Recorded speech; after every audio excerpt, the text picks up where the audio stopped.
Hello दोस्तों, कैसे हैं आप। आशा करती हूँ कि आप सब बढ़िया होंगे, स्वस्थ होंगे और मस्त होंगे। आइए चलिए मानवा की शुरुआत करते हैं।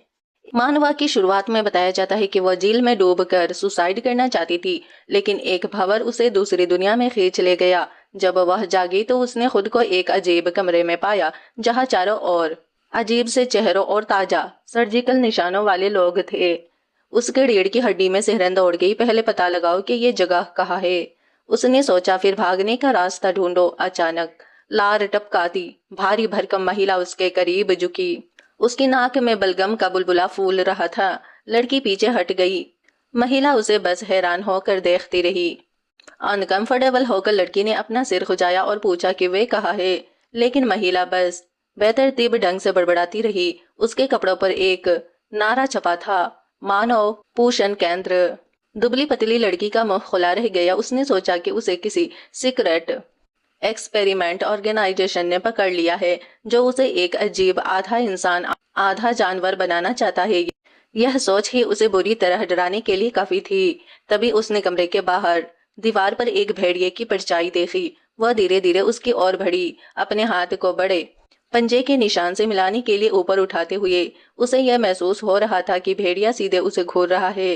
दरवाजा खुल गया। उसने अपना सिर घुमाया तो देखा कि एक लोमड़ी जैसा दिखने वाला बीस्ट अंदर आया। उसके दो रोएदार कान फड़फड़ा रहे थे। लड़की का मुंह खुला का खुला रह गया। वह भीड़ में वापस भाग गई। उसका दिमाग तेजी से सोचने लगा, क्या उसे राक्षसों की दुनिया में भेज दिया गया था? और क्या यहाँ इंसान बीस्ट के स्टडी नहीं कर रहे थे, बल्कि बीस्ट इंसानों का स्टडी कर रहे थे। एक बीस्ट उसकी ओर बढ़ने लगा और उसका दिल जोर से धड़कने लगा। वह कुछ बोलने ही वाली थी, लेकिन उसे एहसास हुआ कि यहाँ मौजूद बाकी इंसानों में से कोई भी बोल नहीं सकता। एक शब्द भी बोले जाने पर खाए जाने के डर से उसने फैसला किया कि वह बिल्कुल भी यह जाहिर नहीं करेगी कि वह बोल सकती है। उसी समय किसी ने उसके कंधों पर कपड़े का एक टुकड़ा डाला और धीरे से कहा, डरो मत, मैं तुम्हें घर ले जा रहा हूँ। इतना कहकर उसने उसे अपनी बाहों में उठा लिया। कांपती हुई लड़की ने लंबे सुंदर जानवर जैसे दिखने वाले उस आदमी की ओर देखा और उसे एहसास हुआ कि दीवार पर भेड़िए की परछाई उसी ने बनाई थी। वह अभी भी सोच ही रही थी कि यह भेड़िया जैसा दिखने वाला आदमी उसे घर क्यों ले जाना चाहता है। तभी लोमड़ी बोली, भाई भेड़िए, मुझे आपको याद दिलाना होगा, यह मादा बहुत नाजुक है। इसे मूल रूप से प्रजनन के लिए रखा गया था। डिपार्टमेंट हर जानवर को उसने उसे कसकर गले लगाया और उसकी छाती से अपना सिर सटा लिया। उन्हें अपने जीवन काल में एक ही खरीदने की अनुमति है। मादा, यह शब्द सुनकर लड़की दंग रह गई। क्या इस दुनिया में ह्यूमन एनिमल्स के लिए फालतू जानवर बनकर रह गए थे? उसने अपने गाल को जोर से चुटकी काटी। तेज दर्द ने क्लियर किया कि सपना नहीं था। लाल फर वाली लोमड़ी ने भेड़िए जैसे जानवर से फिर से सोचने के लिए विनती की। लड़की को लगा जैसे उसकी दुनिया बिखर रही है। वह बच्चे पैदा करने वाली मशीन बनने के लिए प्रजनन विभाग में नहीं भेजी जाना चाहती थी। उसने ऊपर हाथ बढ़ाया, भेड़िए जैसे जानवर के कान पकड़े और उसे प्यार करने का नाटक किया। चुपचाप मन ही मन बुदबुदाई, मुझे चुन लो, मुझे चुन लो, मैं कुछ भी कर सकती हूँ। तुम्हें मुझे घुमाने की जरूरत नहीं है और मेरी देखभाल करना बहुत आसान है। भेड़िए जैसे जानवर के शरीर में एक सिहरन दौड़ गई। सच्चाई यह थी कि उसने इस कमजोर लड़की को शुरू से ही चुन लिया था। उसे दोषपूर्ण वार्ड में रखा गया था, जहाँ अधिकांश मनुष्यों को उन जानवरों के लिए प्रजनन विभाग में भेजा जाता था जो एक स्वस्थ मादा का खर्च नहीं उठा सकते थे। लाल लोमड़ी ने सुझाव दिया कि वह किसी दूसरे वार्ड से लड़की चुने और जोर देकर कहा कि बस सबसे मोटी और स्वस्थ लड़कियां ही उसके लायक है। भेड़िया मानव ने हाथ हिलाया, मुझे सिर्फ मोटी और स्वस्थ लड़की नहीं चाहिए, मुझे एक ऐसी लड़की चाहिए जो बुद्धिमान हो, जिससे मैं बात कर सकूं। लोमड़ी के परेशान होते ही भेड़िया इंसान ने कमरे में लड़की को देखा और तुरंत मोहित हो गया। लड़की ने शीशों के पार उसकी परछाई देख कर सीधे उसकी ओर देखा था। भेड़िया इंसान चौंक गया। वह मुझे देख सकती है, लाल लोमड़ी ने कहा, यह एक तरफा शीशा है, यह शायद अनजाने में हुआ होगा। भेड़िया इंसान ने अपना हाथ शीशे पर रखा और अंदर बैठी लड़की ने भी वैसा ही किया। अपना हाथ उसके हाथ पर रख दिया। वह बहुत खुश हुआ, वह मुझसे बात कर रही है। कमरे के बाहर भेड़िया इंसान ने अपना सिर नीचे कर लिया और लड़की को अपने कान सहलाने दिए। लाल लोमड़ी दंग रह गई। इसमें कोई हैरानी नहीं कि उसके शरीर में ट्रैक्यूलाइजर है। कोई किसी को सबके सामने इस तरह अपने कान सहलाने कैसे दे सकता है? शांत करने वाली दवाइयाँ? भेड़िए जैसे दिखने वाले उस आदमी ने पूछा। शायद किसी बीमारी के इलाज के लिए, लोमड़ी ने जवाब दिया। लड़की का दिल बैठ गया। उसकी पुरानी दुनिया में वह बीमार नहीं थी, फिर भी उसे एक पागल खाने में भेज दिया गया था। अब वह बिल्कुल भी प्रजनन विभाग में नहीं जाना चाहती थी। उसे इस बड़े बूढ़े भेड़िए को अपना बनाना ही था। उसने अपने नए मालिक के प्रति अपना स्नेह और विश्वास दिखाने के लिए उसे गले लगाया। लेकिन लाल लोमड़ी ने बस इतना ही कहा, उसकी मानसिक बीमारी बढ़ रही है, एक गुस्सैल छोटे जानवर की तरह। लड़की मुड़ी और लोमड़ी पर धीमी गुर्राहट करते हुए उसे चुप रहने को कहा। लोमड़ी पीछे हट गई। इतनी आक्रामक, यह औरत बहुत खतरनाक है। भेड़िए जैसे दिखने वाले उस आदमी के होठ पर एक मुस्कान थी। वह सिर्फ तुम्हारे साथ ही ऐसी होती है। अब मुझे कागजी कार्रवाई करने के लिए लेकर चलो। लड़की ने राहत की सांस ली। लाल लोमड़ी हैरान रह गई, लेकिन वह सिर्फ मौन आशीर्वाद दे सकी। उसने लड़की के लिए कुछ और शांत करने वाली दवाइयां लेने की पेशकश की, जिससे वह घबरा गई। वह बहुत ज्यादा दवा लेने से गंजी नहीं होना चाहती थी। जैसे ही वह मना करने का कोई तरीका सोच रही थी, भेड़िए जैसे दिखने वाले उस आदमी ने कहा, इसकी जरूरत नहीं पड़ेगी। जब तक मैं यहाँ हूँ, वह कितनी भी एक्साइटेड क्यों ना हो जाए, कोई खतरा नहीं होगी। उसकी आंखों में दया भरा था। लड़की के सीने में एक गर्माहट फैल गई। क्या मैं सच में उस पर भरोसा कर सकती हूँ? लड़की की कीमत 1 लाख सिक्के थे। भेड़िया जैसे दिखने वाले उस आदमी ने मुट्ठी उठाई। उसका चेहरा गुस्से से लाल हो गया। लाल लोमड़ी ने झट से समझाया, यह तो पहले से ही एक बढ़िया सौदा है। 5 साल की बच्ची जितनी बुद्धि वाली इस लड़की की कीमत कई लाख है, और लगभग 1 सदी में हम एकलौती ऐसी ही लड़की को तैयार कर पाए हैं। लड़की दंग रह गई। यहाँ के इंसानों को क्या हो गया है? उसने चुप रहने का नाटक जारी रखने का फैसला किया। लाल लोमड़ी 1 लाख सिक्कों पर अड़ी रही, एक भी कम नहीं। भेड़िया जैसे दिखने वाले उस आदमी की आंखें सिकुड़ गई। उसकी उंगलियां चटकने लगी। लोमड़ी डर से पीली पड़ गई और जल्दी से कुछ छूट देने की पेशकश की।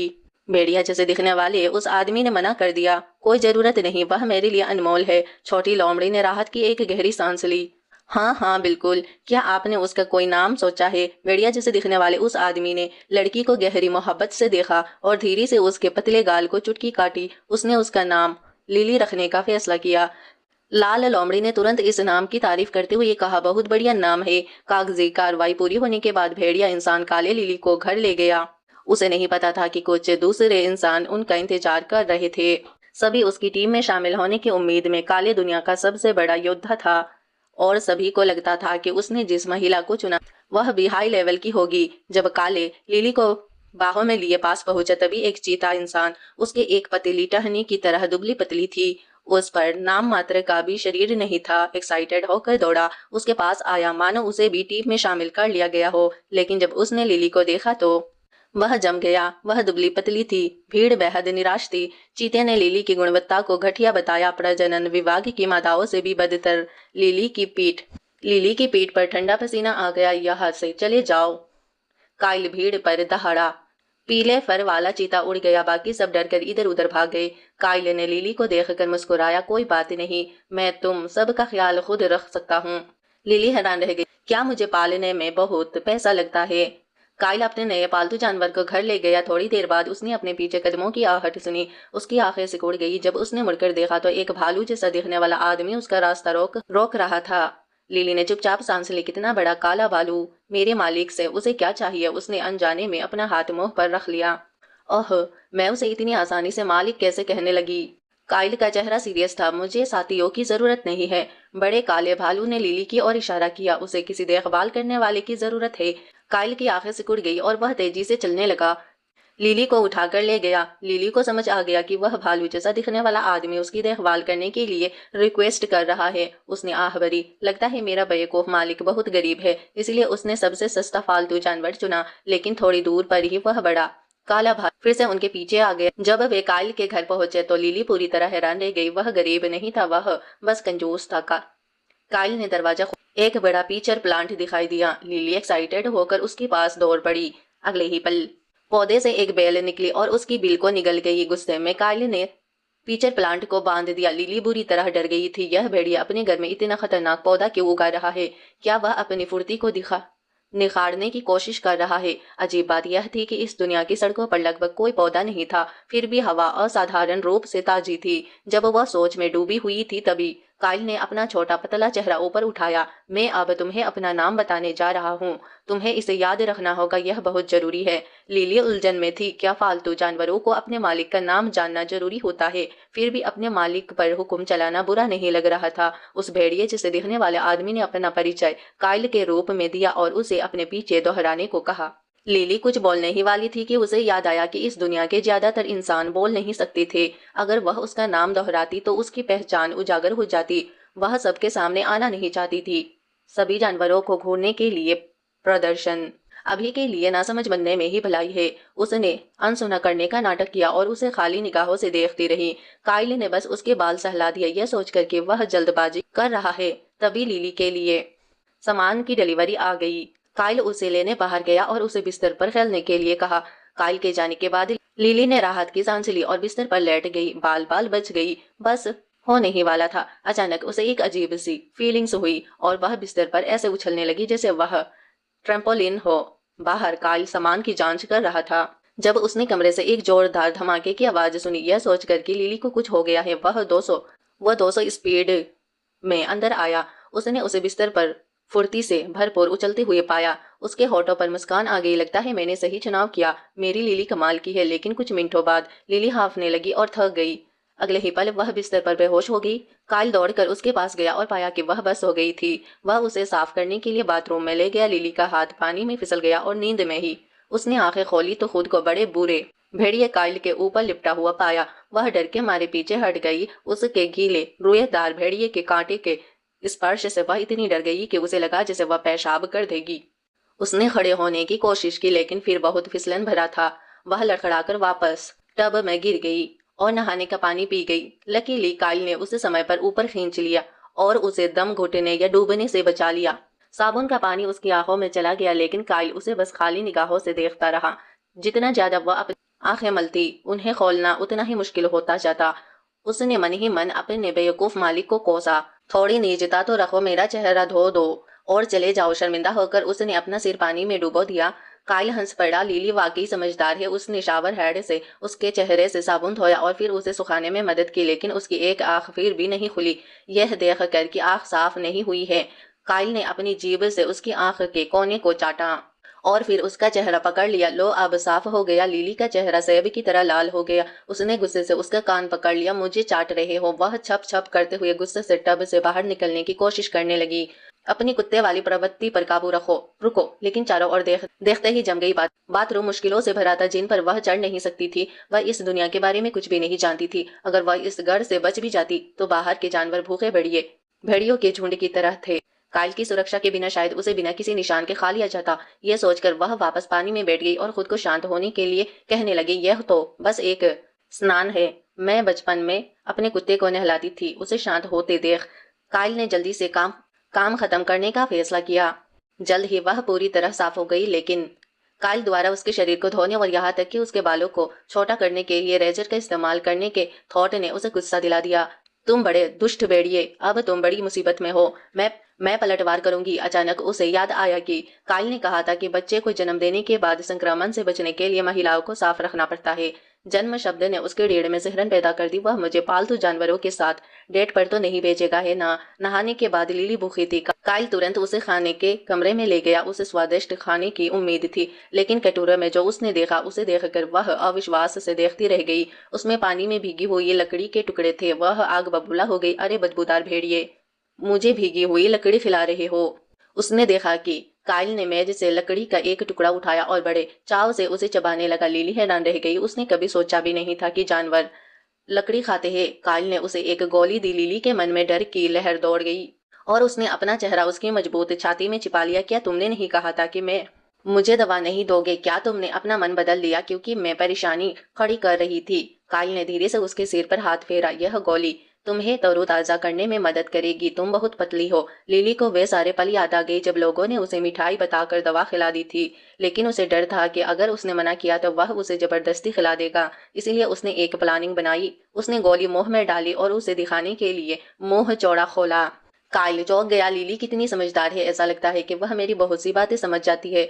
उसने ध्यान नहीं दिया कि लिली ने गोली अपने जेब के नीचे छिपा रखी थी। गोली को ठीक से चिपाने के लिए लिली ने मेज से लकड़ी का एक टुकड़ा गिरा दिया, जिससे काइल को उसे उठाने के लिए झुकना पड़ा। जब उसका ध्यान कहीं और था, उसने अपना कॉलर खोल दिया। गोली उसके कपड़ों के अंदर गिर गई। जब काइल ने उसे लकड़ी दी तो उसने गोली के बजाय उसे खाना चुना, लेकिन जब उसने भीगी हुई लकड़ी का गूदा उसके होठों तक लाया तो उसने थोड़ा सा चखा और मुंह बना लिया। खुरदुरी लकड़ी निगलना नामुमकिन था।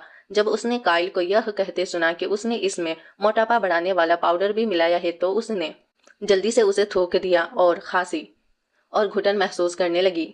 इससे बचने का कोई रास्ता नहीं था। वह मन ही मन बड़बड़ाई, तुम मुझे मोटा नहीं बना सकते, ज्यादा वजन होना सेहत के लिए अच्छा नहीं है। लेकिन वह क्या कर सकती थी? दवा खाने में मिली हुई थी और वह उसे खाकर वापस नहीं थूक सकती थी। लिली ने खाने को दूर धकेल दिया और अपने सबसे असरदार हथियार का इस्तेमाल किया। मुंह फुलाकर, प्यारी सी अदा दिखाकर और बेचारी बनकर। उसे हैरानी हुई कि यह काम कर गया। लिली ने तुरंत खाना फेंक दिया। लिली मन ही मन बहुत खुश हुई, यह सच में काम कर गया। काइल की कमजोरी का फायदा उठाना कितना आसान है। जैसे ही वह खुद पर गर्व महसूस कर रही थी, काइल ने उसके गाल पर जोर से चुम्बन कर दिया। लिली का चेहरा पल भर में लाल हो गया और उसने अपना हाथ उसके मुंह पर रख दिया। इस बीच भालू जैसा दिखने वाला वह आदमी काइल के घर के बाहर इंतजार कर रहा था और पूरे समय लिली के बारे में सोच रहा था। जब उसने काइल को लिली को गोद में लिए बाहर आते देखा तो वह सामान समेत दौड़कर उसके पास आ गया। लिली को उस पर दया आ गई। लगता है कि भालू जैसे आदमियों के लिए नौकरी मिलना मुश्किल है।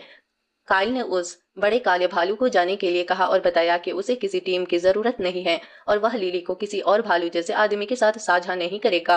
भालू ने लिली को छूने के लिए हाथ बढ़ाया, लेकिन काइल की तीखी नजर का सामना करना पड़ा। वह सहज रूप से पीछे हट गया, लेकिन फिर भी नहीं रुका। काइल ने लिली को अपनी आंखें बंद करने के लिए कहा, फिर भालू पर दहाड़ मारी और तेजी से अपने जानवर रूप में बदल गया। जैसे ही वह हमला करने वाला था, लिली का दिल जोर से धड़कने लगा। वे दोनों बेहद ताकतवर दिख रहे थे। यह बहुत बुरा हो सकता था। वह उन्हें रोकने के लिए आगे बढ़ी। काइल ने जल्दी से लिली को शांत किया। डरो मत, हम लड़ाई नहीं करेंगे। फिर वह मुड़ा और उसे पकड़े हुए चला गया। वह एक आलीशान शॉपिंग मॉल में पहुंचे। लिली को आखिरकार इंसानों के खाने लायक खाना दिखा और उसने काउंटर पर रखे एक फल की ओर इशारा करते हुए कहा कि उसे वह चाहिए। वह बेसब्री से एक बड़े ड्रैगन फ्रूट की उम्मीद कर रही थी, लेकिन कैशियर मुड़ा और फल को माइक्रोवेव में रख दिया। उसने कहा, यह 3 मिनट में तैयार हो जाएगा। लिली पूरी तरह से हैरान रह गई। फल को माइक्रोवेव में गर्म करना पड़ता है। कुछ मिनट बाद गर्मा गर्म भुना हुआ ड्रैगन फ्रूट तैयार था। लिली हैरान रह गई, लेकिन फिर भी उसने उसे खा लिया। यह लड़की के गूदे और चर्बी बढ़ाने वाले पाउडर से तो बेहतर था, लेकिन उसने जो पालतू जानवर के कपड़े पहने थे वे बेहद अनकंफर्टेबल थे। यह एक जीपर वाला वन पीस था और बाथरूम जाना हमेशा एक शर्मनाक अनुभव होता था। तभी मॉल की स्क्रीन पर बढ़ती उम्र की महिलाओं के लिए एक विज्ञापन चला। जिन महिलाओं का शारीरिक विकास ठीक से नहीं हो रहा है, उनके लिए हर परिवार में महिला के लिए एक जरूरी सप्लीमेंट प्लम्प अप पिल। लिली को अचानक याद आया, काइल ने मुझे जो गोली दी थी वह विज्ञापन वाली ही थी। वह झूठ नहीं बोल रहा था। यह सोचते हुए कि उसका विकास कभी ठीक से नहीं हुआ, उसे एहसास हुआ कि प्लम्प अप पिल ही उसकी जरूरत थी। उसने अपने कपड़ों में छिपाई हुई गोली खाने का फैसला किया। अचानक एक प्यारा सा जानवर उनके पास आया। काइल की आंखें सिकुड़ गई। तुम कौन हो? प्यारा सा जानवर कांपते हुए बोला कि वह एक कपड़ों की दुकान के क्लर्क हैं। लिली ने दुकान में एक ड्रेस देखी थी और उसकी ओर इशारा किया था। काइल ने तुरंत उसे अंदर ले गया ताकि वह उसे पहन कर देख सके। कपड़ों पर ताक जाक करना लिली का दिल बैठ गया। उसे यकीन था कि वह उसे खुद पहनने नहीं देगा। इससे भी बुरा उसे डर था कि वह उसके कपड़ों में छिपी गोली को खोज लेगा और जान जाएगा कि वह बेवकूफ होने का नाटक कर रही थी। वह जानवरों जैसे जोखिम नहीं उठा सकती थी। लिली गोली लेने के लिए ड्रेसिंग रूम में भागी, लेकिन उसके दस्ताने पहने हाथ इतने अनाड़ी थे कि उसे जैकेट उतारने में बहुत मुश्किल हुई। काइल को लगा कि वह लुका छिपी खेल रही है और वह दरवाजा खोलने ही वाला था, लेकिन उसने पाया कि वह अंदर से बंद है। लिली के माथे पर पसीना आ गया। आखिरकार वह जैकेट उतारने में कामयाब हो गई। तभी हिरन क्लर्क ड्रेसिंग रूम की चाबी लेकर आ गया। उसके पास समय कम था। ठीक उसी नाजुक समय में जब 2 जानवर जैसे आदमी अंदर घुस आए, उसने आखिरकार गोली निकाल ली। जैसे ही काइल ने दरवाजा खोला, उसने रोशनी जलने पर थोड़ी देर के लिए हुई अंधेरे का फायदा उठाकर गोली निगल ली। जब तक बत्तियां जली वह कपड़े पहन चुकी थी, हालांकि अभी भी हाफ रही थी। काइल ने घबराकर उसे गोद में उठा लिया और खुद को दोष देने लगा कि उसे किसी महिला की देखभाल करना नहीं आता। उसने मन ही मन ठान लिया कि वह जल्द से जल्द सीख लेगा। काइल का दिल पिघल गया और उसने उसे एक और चूमन दिया। उसने पूछा कि क्या वह कोई और नए कपड़े पहनना चाहती है। लिली की बड़ी बड़ी आंखें झपकी और उसने सिर हिलाया। कपड़े खरीदने के बाद वे दुकान से निकल गई। उन्हें पता नहीं था कि कुछ अजीब जानवर उनका पीछा कर रहे थे। काइल लिली को एक ऑर्किड में ले गया। अंदर कोई इंसानी पालतू जानवर थे, लेकिन सभी मादा थी। लिली सोच रही थी कि यहाँ कोई नर क्यों नहीं है। तभी काइल ने उसे नीचे उतारा। मुझे मादाओं की देखभाल कैसे करना है, इस पर एक क्लास के लिए ऊपर जाना है। मैं 1 घंटे में तुम्हें लेने वापस आऊंगा। लिली का दिल घबरा गया। वह अकेले उन बुरे जानवरों से मिलने से डर रही थी। उसने काइल के पैंट का पाँव पकड़ उसके साथ जाना चाहती थी। छोटे भेड़िए का दिल जोर से धड़क रहा था। यह पहली बार था जब उसने किसी मादा द्वारा इतना जरूरी महसूस किया था, लेकिन उसे उसकी देखभाल करना सीखना था। इसीलिए उसने धीरे से उसका हाथ छुड़ाया और उसे माथे पर चूमन किया। अच्छी बच्ची बनना, मैं जल्दी वापस आऊंगा। इतना कहकर वह मुड़ा और ऊपर चला गया। लिली परेशान थी। मुझे ऐसा चिपका रहने वाला मालिक कैसे मिल गया? उसने गैर मौजूदगी का फायदा उठाकर इस पशुलोक में इंसानों की सिचुएशन का जायजा लेने का फैसला किया। अचानक एक भारी भरकम लड़की दौड़कर आगे वो चिल्लाती हुई बोली कि उसे लिली के हाथ में रखा फल चाहिए। लिली चौंक गई। क्या वह बोल सकती है? क्या इसका मतलब है कि मैं भी बोल सकती हूँ? अगले ही पल उसका पैर फिसल गया और वह जमीन पर गिर पड़ी, जिसे कुछ नर पशु पुरुषों का समूह जोर से हंसने लगा। तो यह है वो मादा जिसे काइल ने चुना है। कितना बेवकूफ है! लिली गुस्से से आग बबूला हो गई। यह पशु पुरुष साफ तौर पर मुसीबत मोल लेना चाहते थे। मुझे सावधान रहना होगा। वे उसे अपमानित करते रहे और लिली ने अपनी मुठ्ठियां बीन चली। एक एक शेर जैसा पशु पुरुष एक गंदी मुस्कान के साथ अकड़े हुए आया। क्या तुम बाहर आकर बड़े भाई के साथ खेलोगी? लिली मुड़ी और भागी, लेकिन शेर जैसे पशु पुरुष ने उसे पकड़ लिया। लिली उसके चेहरे पर जोरदार थप्पड़ मारना चाहती थी। दूसरे पशु पुरुष में से एक ने अपने कप्तान को चेतावनी दी। यह काइल की मादा है। अगर उसे पता चला तो वह बहुत गुस्सा होगा। लिली ने जोर से सिर हिलाया, यह जताने की कोशिश करते हुए कि काइल वाकई बहुत शक्तिशाली है और उन्हें उसे जाने देना चाहिए। लेकिन शेर जैसे दिखने वाला वह राक्षस निडर था और उसे ले जाने पर अड़ा रहा। लिली ने अपना फल उठाया और उसके सिर पर दे मारा। बड़े जालिम, मुझे छोड़ दो! शेर जैसे दिखने वाले उस राक्षस ने इतना गुस्सा होकर फल छीन लिया कि उसके दांतों में दर्द होने लगा। उसने वह फल अपने पालतू इंसान को दे दिया। लिली को लगा जैसे उसकी दुनिया बिखर गई हो। इस दुनिया में आने के बाद से वह भूखी थी। उसने देखा कि शेर ने फल को कसकर पकड़ रखा है। उसने उसके हाथ पर जोर से काट लिया। दूसरे राक्षस भी वहां आ गए, मानो कोई आफत आ गई हो। शेर जैसे दिखने वाले उस आदमी ने उसके दोनों हाथ पकड़ लिया और भागने की जल्दी में जुट गया। लिली जानती थी कि यह बदला है। अगर वह उसे ले गई तो वह सचमुच मुसीबत में पड़ जाएगी। हताशा में उसने चिल्लाकर कहा, चले जाओ। उसके एक शब्द ने पूरे कमरे को दंग स्तब्ध कर दिया। इन आदमियों ने पहली बार किसी स्त्री को इतनी क्लियर आवाज में बोलते सुना था। उन सभी को लगा कि वह कोई दुर्लभ जीव होगी। शेर जैसा दिखने वाला वह आदमी बहुत खुश हुआ। अब वह उसे अपने लिए पाने के लिए और भी दृढ़ हो गया था। अरे यार, मैंने गड़बड़ कर दी और खुद को उजागर कर दिया। डर ने लिली को जकड़ लिया। जब काइल को पता चला कि लिली को ले जाया गया है तो वह गुस्से से आग बबूला हो गया और उसने पूरे गलियारे को तहस नहस कर दिया। मुझे बताओ, किस कमीने ने मेरी लिली को लिया है और वे कहाँ गए हैं? शेर जैसे दिखने वाले उस आदमी साइरस ने लिली को बिजली की रफ्तार से जंगल में घसीट लिया, लगभग उसे टुकड़े टुकड़े कर दिया। वह उसे काइल को एक स्त्री होने के आरोप में फंसाने के लिए बिस्ट वार्ले के महिला संरक्षण अधिनियम के अनुसार यदि कोई महिला हो जाती तो मिल जाने पर भी केंद्र उसे जबरदस्ती वापस ले लेता। साइरस खुश हो रहा था। उसे पूरा यकीन था कि काइल को उसकी टीम में शामिल होने के लिए गिड़गिड़ाना पड़ेगा। लिली को एहसास हुआ कि इस दुनिया में इंसान सिर्फ फालतू जानवर नहीं है। वह वापस नहीं जाना चाहती थी। उसे भागकर काइल के पास वापस जाना था। तभी एक कंगारू जैसे दिखने वाले जानवर ने हवा में छलांग लगाई और उसे इधर उधर उछाल दिया। पास में ही अंगूठा चूसती हुई मोटी लड़की पैटी को देखकर लिली को एक थॉट आया। उसने पैटी को गुदगुदी करना शुरू कर दिया, जिससे पैटी जोर से हंसने लगी। जानवरों ने आवाज सुनी और रुक गए। साइरस ने उन दोनों को कंगारू की थैली से बाहर निकाल दिया। अब गुदगुदी से डरने वाली पैटी साइरस के पीछे छिप गई। लिली ने दूसरे जानवर के पीछे छिपने का नाटक किया। ऐसा दिखाया जैसे वह सिर्फ पैटी के साथ खेल रही हो। साइरस उसकी चाल में आ गया, लेकिन तभी कंगारू जैसे दिखने वाले जानवरों ने चेतावनी दी कि काइल उसका पीछा कर रहा है। साइरस मुस्कुराया। यह आसान था। उसने लिली की ओर इशारा किया, उसे छुपाओ। लिली उसे कामयाब नहीं होने देने वाली थी। उसने चारों ओर देखा और उसे एक ड्रैगन फ्रूट का पेड़ दिखाई दिया। उसके दिमाग में एक थॉट आया। वह पेड़ की ओर दौड़ पड़ी और चिल्लाई, फल फल! पैटी ने उसे देखा और खाने के लिए बेताब हो गई।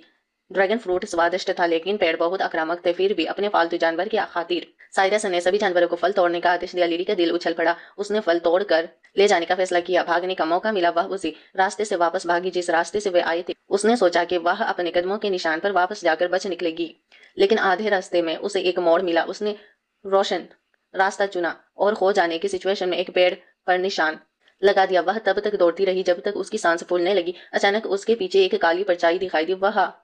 वह कौन है? उसने फुसफुसाया। उसने पीछे मुड़कर देखा, लेकिन कुछ नहीं दिखा। उसे लगा कि यह उसका वहम है, लेकिन अगले ही पल वह जम गई। उसके सामने वाले पेड़ पर वही निशान था जो उसने अभी बनाया था। क्या वह गोल गोल घूम रही थी? इसी बीच काल जंगल पहुंच गया था। उसने लिली की गंध पहचानी और उसका पीछा करते हुए उन जानवरों तक पहुंच गया जिन्होंने उसे अगवा किया था। उसका चेहरा गुस्से से लाल हो गया। एक दहाड़ के साथ उसने साइरस पर हमला किया और उसका गला पकड़ लिया। वह कहा है? साइरस कांपते हुए जंगल की ओर इशारा करता है।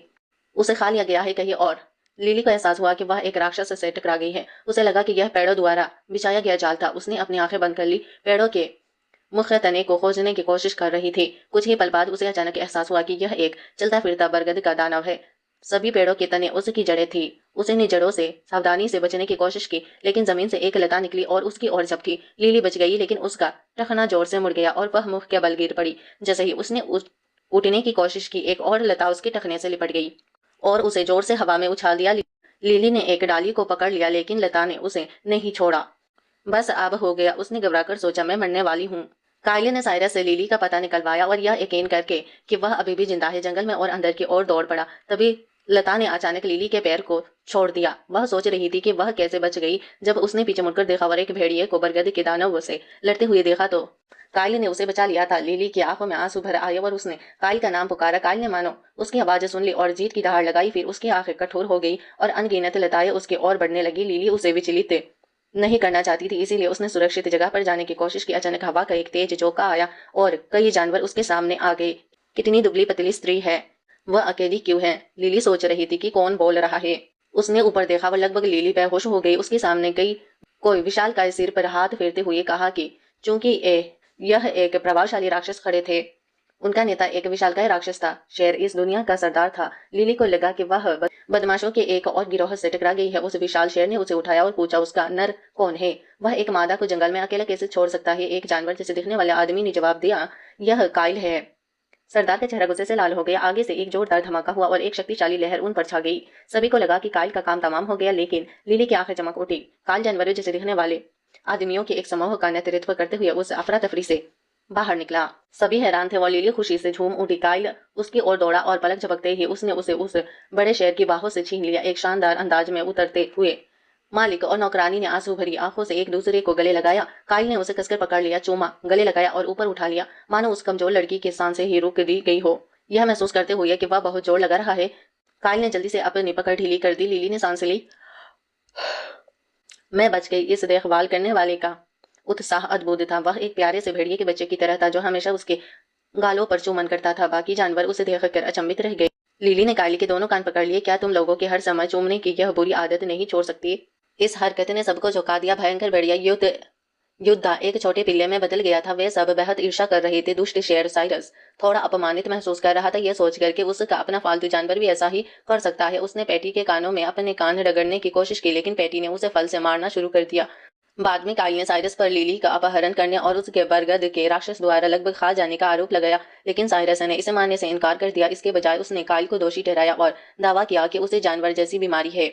उसने आर्करेड के सुरक्षा गार्ड को झूठी गवाही देने के लिए रिश्वत भी दी। कायल इतना गुस्से में था कि उसके दांत आपस में किटकिटा रहे थे। लिली ने उसका झूठ तुरंत पकड़ लिया। दुष्ट शेर खुशी से झूम रहा था, जबकि दूसरे जानवर यह सोचने लगे कि कायल ही असली दोषी है। सभी इस बात पर सहमत थे कि लिली को खोने का कारण वही था। लिली साइरस का पर्दाफाश करने और सरदार का विश्वास जीतने का तरीका ढूंढने की कोशिश कर रही थी, लेकिन अगले ही पल साइरस सरदार के पैर से लिपट कर रोने लगा और अपने साथ हुए अन्याय के बारे में बताने लगा। सरदार ने अपने आदमी की बात को दूसरे के खिलाफ इस्तेमाल किया। वे वापस आकर पूरी तरह से जांच करेंगे। लिली हैरान रह गई। कायल ने ठंडी हंसी हंसी। सांपों का घोंसला जांच का नाटक करने का क्या फायदा? इतना कहकर वह अपने पशु रूप में बदल गया और साइरस पर झपटा। दोनों तुरंत एक दूसरे के गले पर आ गए। एक लड़ाई छिड़ने ही वाली थी। उसी नाजुक समय में लिली सीधे उस दुष्ट शेर की ओर दौड़ी, उसके आयाल का एक गुच्छा पकड़ा और पूरी ताकत से खींचने लगी। कायल ने घबराकर उसे छोड़ने के लिए कहा कि यह बहुत खतरनाक है। लिली के पास बोलने के अलावा कोई चारा नहीं था। मेरा फल, दुष्ट शेर। कायल जम गया, फिर साइरस को घूरने लगा। तुमने लिली का खाना चुराया। साइरस कुछ बोल नहीं पाया। लिली ने राहत की सांस ली। यह छोटा भेड़िया का बच्चा जितना दिखता है उससे कहीं ज्यादा चालाक है। बाकी तुम पर निर्भर है।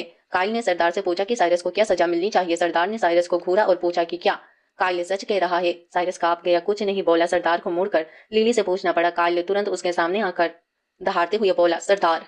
लिली होशियार है, लेकिन अभी सामान्य रूप से बात नहीं कर सकती। लिली ने सिर हिलाया, फिर बोली, हाँ, उसने मेरी फल खा लिया। उसने पैटी की ओर इशारा किया। कायल का चेहरा गर्व से चमक उठा। तुम तो जीनियस हो, उसने तारीफ की। सरदार ने लिली से पूछा कि खो जाने से पहले वह किसके साथ थी। यही वह पल था जिसका लिली इंतजार कर रही थी। उसने साइरस की ओर इशारा किया और गुस्से से बोली, वह बुरा शेर। सरदार दंग रह गया। उसका मुंह इतना खुला रह गया कि उसमें शतुरमुर्ग का अंडा समा जाए। भीड़ खुशी से झूम उठी। कितनी होशियार औरत है, वह कितनी साफ साफ बोल सकती है। लिली को एहसास हुआ कि वह कुछ ज्यादा ही क्लियर हो गई थी। मुझे भविष्य में ज्यादा सावधान रहना होगा। गुस्से और शर्मिंदगी से भरे साइरस ने पलटवार करते हुए कहा कि लिली ने उसे काट लिया था, जिससे साबित होता है कि वह मानसिक रूप से अस्थिर है और झूठ बोल रही है। कायल ने उसका जोरदार बचाव किया। लिली पूरी तरह से समझदार है और वह झूठ नहीं बोलती। उसने तुम्हें काटा, इससे साबित होता है कि तुमने उसे जबरदस्ती अगवा किया था। साइरस घबरा गया, कुछ बोल नहीं पा रहा था। तभी एक भालू जैसे दिखने वाला आदमी काइल के पक्ष में गवाही देने के लिए आगे आया। साइरस ने उसे गद्दार कहकर कोस दिया। भालू अपने अंतरात्मा के विरुद्ध नहीं जाना चाहता था। वह चालाक लिली से ज्यादा प्रभावित था और उसने साइरस की साजिश का पर्दाफाश कर दिया।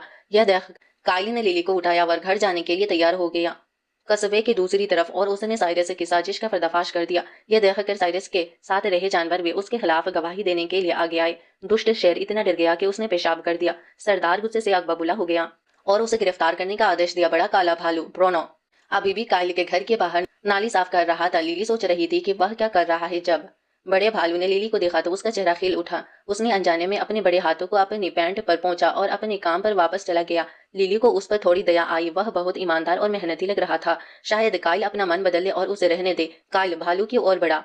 ब्रोनो की आंखें चमक उठी, यह सोचकर कि आखिरकार उसे टीम में शामिल होने को मौका मिल गया है। लेकिन काइल बिना दूसरी नजर डाले ही आगे बढ़ गया। भालू का उदास चेहरा देखकर ब्रोनो का दिल बैठ गया। लिली मदद करना चाहती थी। उसने उसे खाने योग्य लकड़ी का एक टुकड़ा फेंका। ब्रोनो ने उसे पकड़ लिया। उसका दिल जोर से धड़क रहा था क्योंकि उसने उस खाने को देखा जिसे लिली खा रही थी। जानवरों की दुनिया में एक मादा बस उसी नर को खाना देती है जिसे वह पसंद करती है, लेकिन लिली तो बस अच्छा बिहेवियर कर रही थी। उसका कोई और इरादा नहीं था। घर लौट कर लिली भुने हुए फल चट कर रही थी।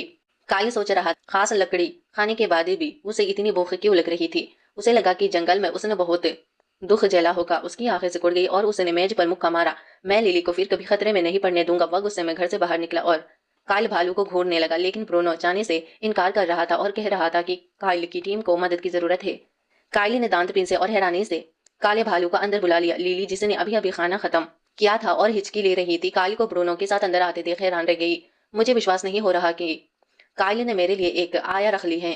काइल ने लिली को गोद में उठाया और ब्रोनो को अपने लिए एक कमरा ढूंढने को कहा। फिर उसे आराम करने के लिए अपने कमरे में ले गया। ब्रोनो अच्छा प्रभाव डालने के लिए काइल से पूछा कि उसे क्या काम करना चाहिए। काइल का चेहरा गुस्से से लाल हो गया। अगर मुझे कुछ चाहिए होगा तो मैं तुम्हें बुला लूंगा। फिर वह लिली को नहलाने के लिए ले गया। लिली ने खुद को समझाने की कोशिश की। पहली बार थोड़ा अजीब लगता है, दूसरी बार आदत बन जाती है। मुझे इसकी आदत हो जाएगी। उसकी शर्मीली और प्यारी सी सूरत देखकर नन्हा भेड़िया का बच्चा खुद को रोक नहीं पाया और उसके गाल पर एक और चूमन दे दिया। लिली का चेहरा लाल हो गया। हालांकि उसकी पुरानी दुनिया में पालतू जानवरों को चूमना आम बात थी, लेकिन इस लेवल की आत्मीयता उसे अनकंफर्टेबल महसूस करा रही थी। उसने फैसला किया कि उसे काइल के साथ कुछ अधिकार स्थापित करना होगा। छप छप करते हुए वह खड़ी हो गई और सीरियस भाव से काइल की तरफ देखा। काइल जम गया हुए घुटनों के बल बैठ गया। लिली के होठों पर हल्की सी मुस्कान थी। बैल से पंगा लोगे तो सिंग ही खाओगे। काइल ने उसके दुबले पतले शरीर को देखा, फिर उसे पानी से बाहर निकाला और काइल भालू को बुलाने ही वाला था। यह देखकर लिली कमरे से बाहर भागी और सीधे हैरान ब्रोनो से टकरा गई। काला भालू शर्म से लाल हो गया। उसी समय लिली की चीख से पूरा घर गिर पड़ा। काइल ने ब्रोनो को बाहर फेंक दिया। लिली रोने ही वाली थी। फालतू होना बहुत डरावना होता है। थोड़ी देर बाद कांपता हुआ ब्रोनो उसके लिए प्लम्प की गोली लाया। लिली चिढ़ गई। वह नहीं चाहती थी कि बड़ा भालू उसे खिलाए, लेकिन गोली उसके सामने ही थी। उसने सोचा कि इसे जल्दी खत्म कर देना ही बेहतर होगा, इसीलिए उसने उसे एक ही घूंट में निगल लिया। बड़ा काला भालू अपने हाथ को घूर रहा था। उसका दिल जोर से धड़क रहा था। काइल ने उसे पानी लाने को कहा। ब्रोनो, जिसका दिमाग पूरी तरह लिली के ख्यालों में डूबा हुआ था, एक शब्द भी नहीं सुन पाया। काइल की आंखें सिकुड़ गई और उसने उसे फिर से कमरे से बाहर धकेल दिया। हालांकि ब्रोनो अपने नितंबों के बल गिरा, लेकिन वह बहुत खुश था। उसे पता था कि काइल का पीछा करना उसकी जिंदगी का सबसे अच्छा फैसला था।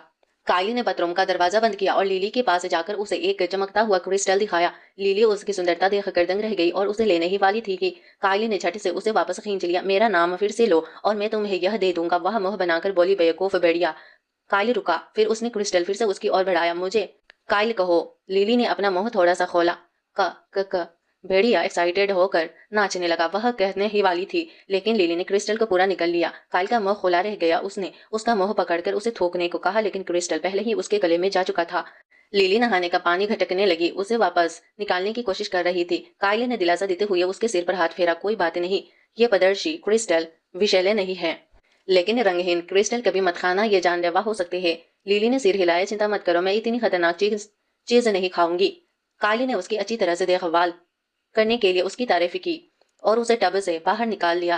लिली की आंखें भारी हो गई और उसे नींद आने लगी, क्योंकि उसे पता था कि क्रिस्टल धीरे धीरे उसकी पेट में घोल रहा है और बदल रहा है इंद्रधनुषी रंगों की रोशनी की धाराओं में। उसे पता भी नहीं था कि लिली का विकास हो रहा था। अगले ही दिन लिली तरोताजा और स्पष्ट दिमाग के साथ उठी। अचानक उसकी नजर तेज हो गई और वह दूसरे कमरे में देख सकती थी। यह सोचकर कि वह अभी भी आधी नींद में है, उसने अपनी आंखें बंद कर ली और फिर से कोशिश की।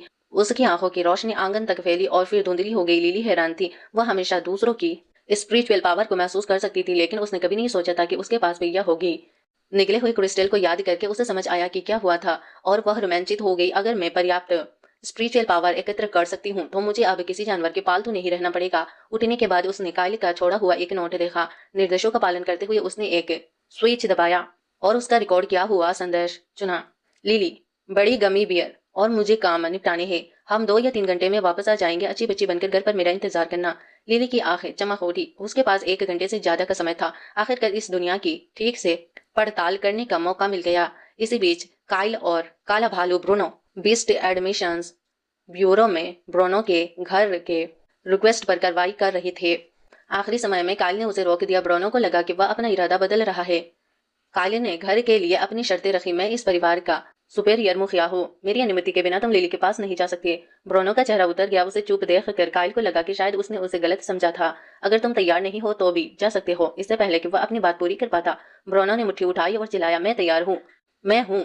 उसकी चीख ने हॉल में मौजूद सभी लोगों का ध्यान खींच लिया। उसने घोषणा की, मैं लिली की देखभाल में आपकी मदद करना चाहता हूँ। तभी काइल संतुष्ट हुए और उन्होंने उसके घर को मंजूरी दे दी। ब्रूनो आखिरकार उनके परिवार में शामिल हो गया और काइल को लिली की देखभाल में मदद कर सकता था। ब्रूनो लिली को देखने के लिए बेताब था, लेकिन काइल ने उसे डांटते हुए अपनी आंखें सिकोड़ ली। तुम्हें लड़की की देखभाल करना सीखना होगा और खासकर खुद पर नियंत्रण रखना। ब्रूनो का चेहरा लाल हो गया और उसने अपनी भावनाओं को दबाने का फैसला किया। उसी समय लिली घर पर इस दुनिया के बारे में जानने के लिए किताबें पढ़ रही थी। वह इतनी मग्न थी कि उसने टॉयलेट में फ्लश कर दिया था, जिससे जिससे पाइप जाम हो गए थे और पानी धीरे धीरे भर रहा था। उसने अपने हाथ में पहने दस्ताने पर ध्यान नहीं दिया, जमीन पर गिर पड़ी। फिर छोटी चिड़िया को बचाने की कोशिश में लिली आंगन में लगे पीचर प्लांट में समा गई। जैसे ही वह बेहोश होने वाली थी, भेड़िया जैसे दिखने वाले काइल ने अंदर से शोर सुना। लिली की किडनैपिंग की शक करते हुए वह अंदर घुसा। उसका दिल बैठ। वह तेजी से भागा, दरवाजा तोड़कर अंदर घुसा और उसे पौधे से बाहर निकाला। लिली आखिरकार सांस ले पाई, लेकिन उसके होंठ बैंगनी पड़ रहे थे। उसे जहर दिया गया है। काइल चिल्लाया और उसे तुरंत बीस्टमैन हॉस्पिटल गया और डॉक्टर को बुलाने लगा। एक महिला के जहर दिए जाने की खबर सुनकर एक पशु चिकित्सक तुरंत उन्हें जांच कक्ष में ले गया।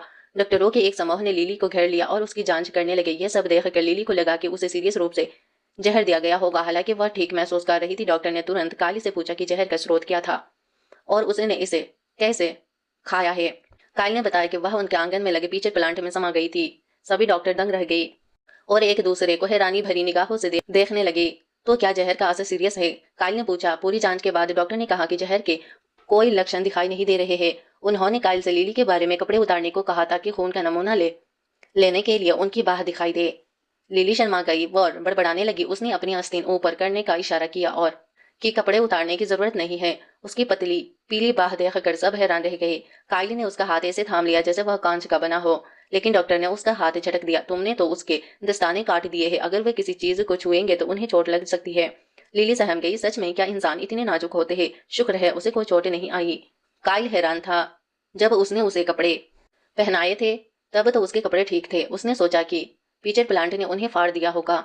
घर पहुंचते ही मैं उसे उखाड़ दूंगा। उसे जरा भी अंदाजा नहीं था कि लिली ने खुद दस्ताने काट कर टॉयलेट में बहा दिए थे, जिसकी वजह से अब उनके घर में पानी भर रहा था। खून का सैंपल लेने के बाद डॉक्टर ने एक नर्स को जांच के लिए भेजा। उन्होंने लिली के दुबलेपन पर कमेंट की और चिंता जताई कि कहीं उसे कोई और बीमारी की समस्या तो नहीं है।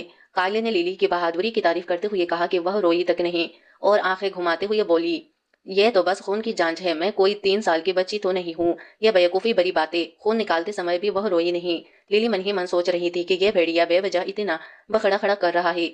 अचानक पास के एक कमरे से रोने की आवाज आई। यह एक और इंसानी लड़की थी जो इंजेक्शन लगवाने से डर रही थी। लिली जम गई। सारे मरीज पुरुष जानवर थे जिनके साथ इंसानी लड़कियां थी और डॉक्टर और नर्स भी सब पुरुष जानवर ही थे। जानवरों की दुनिया में अपने पूरे समय में उसने कभी किसी महिला जानवर या किसी पुरुष इंसान को नहीं देखा था। क्या इंसान और जानवर अलग अलग प्रजातियां हैं? वे एक साथ कैसे रह सकते हैं?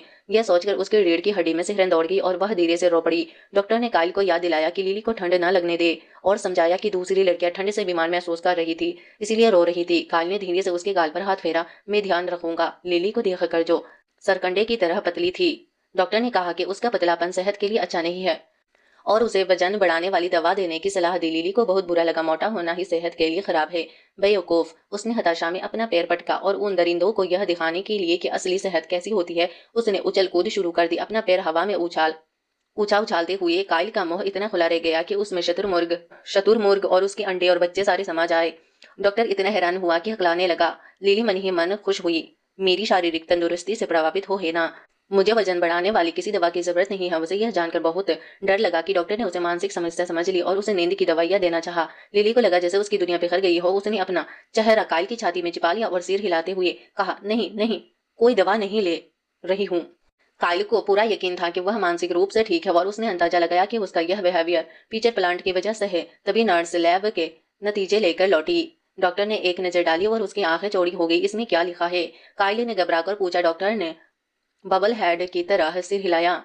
मैंने ऐसी रिपोर्ट पहले कभी नहीं देखी। लिली कांप उठी। अगर डॉक्टर ने भी इसे नहीं देखा है तो क्या मेरे लिए कोई उम्मीद है?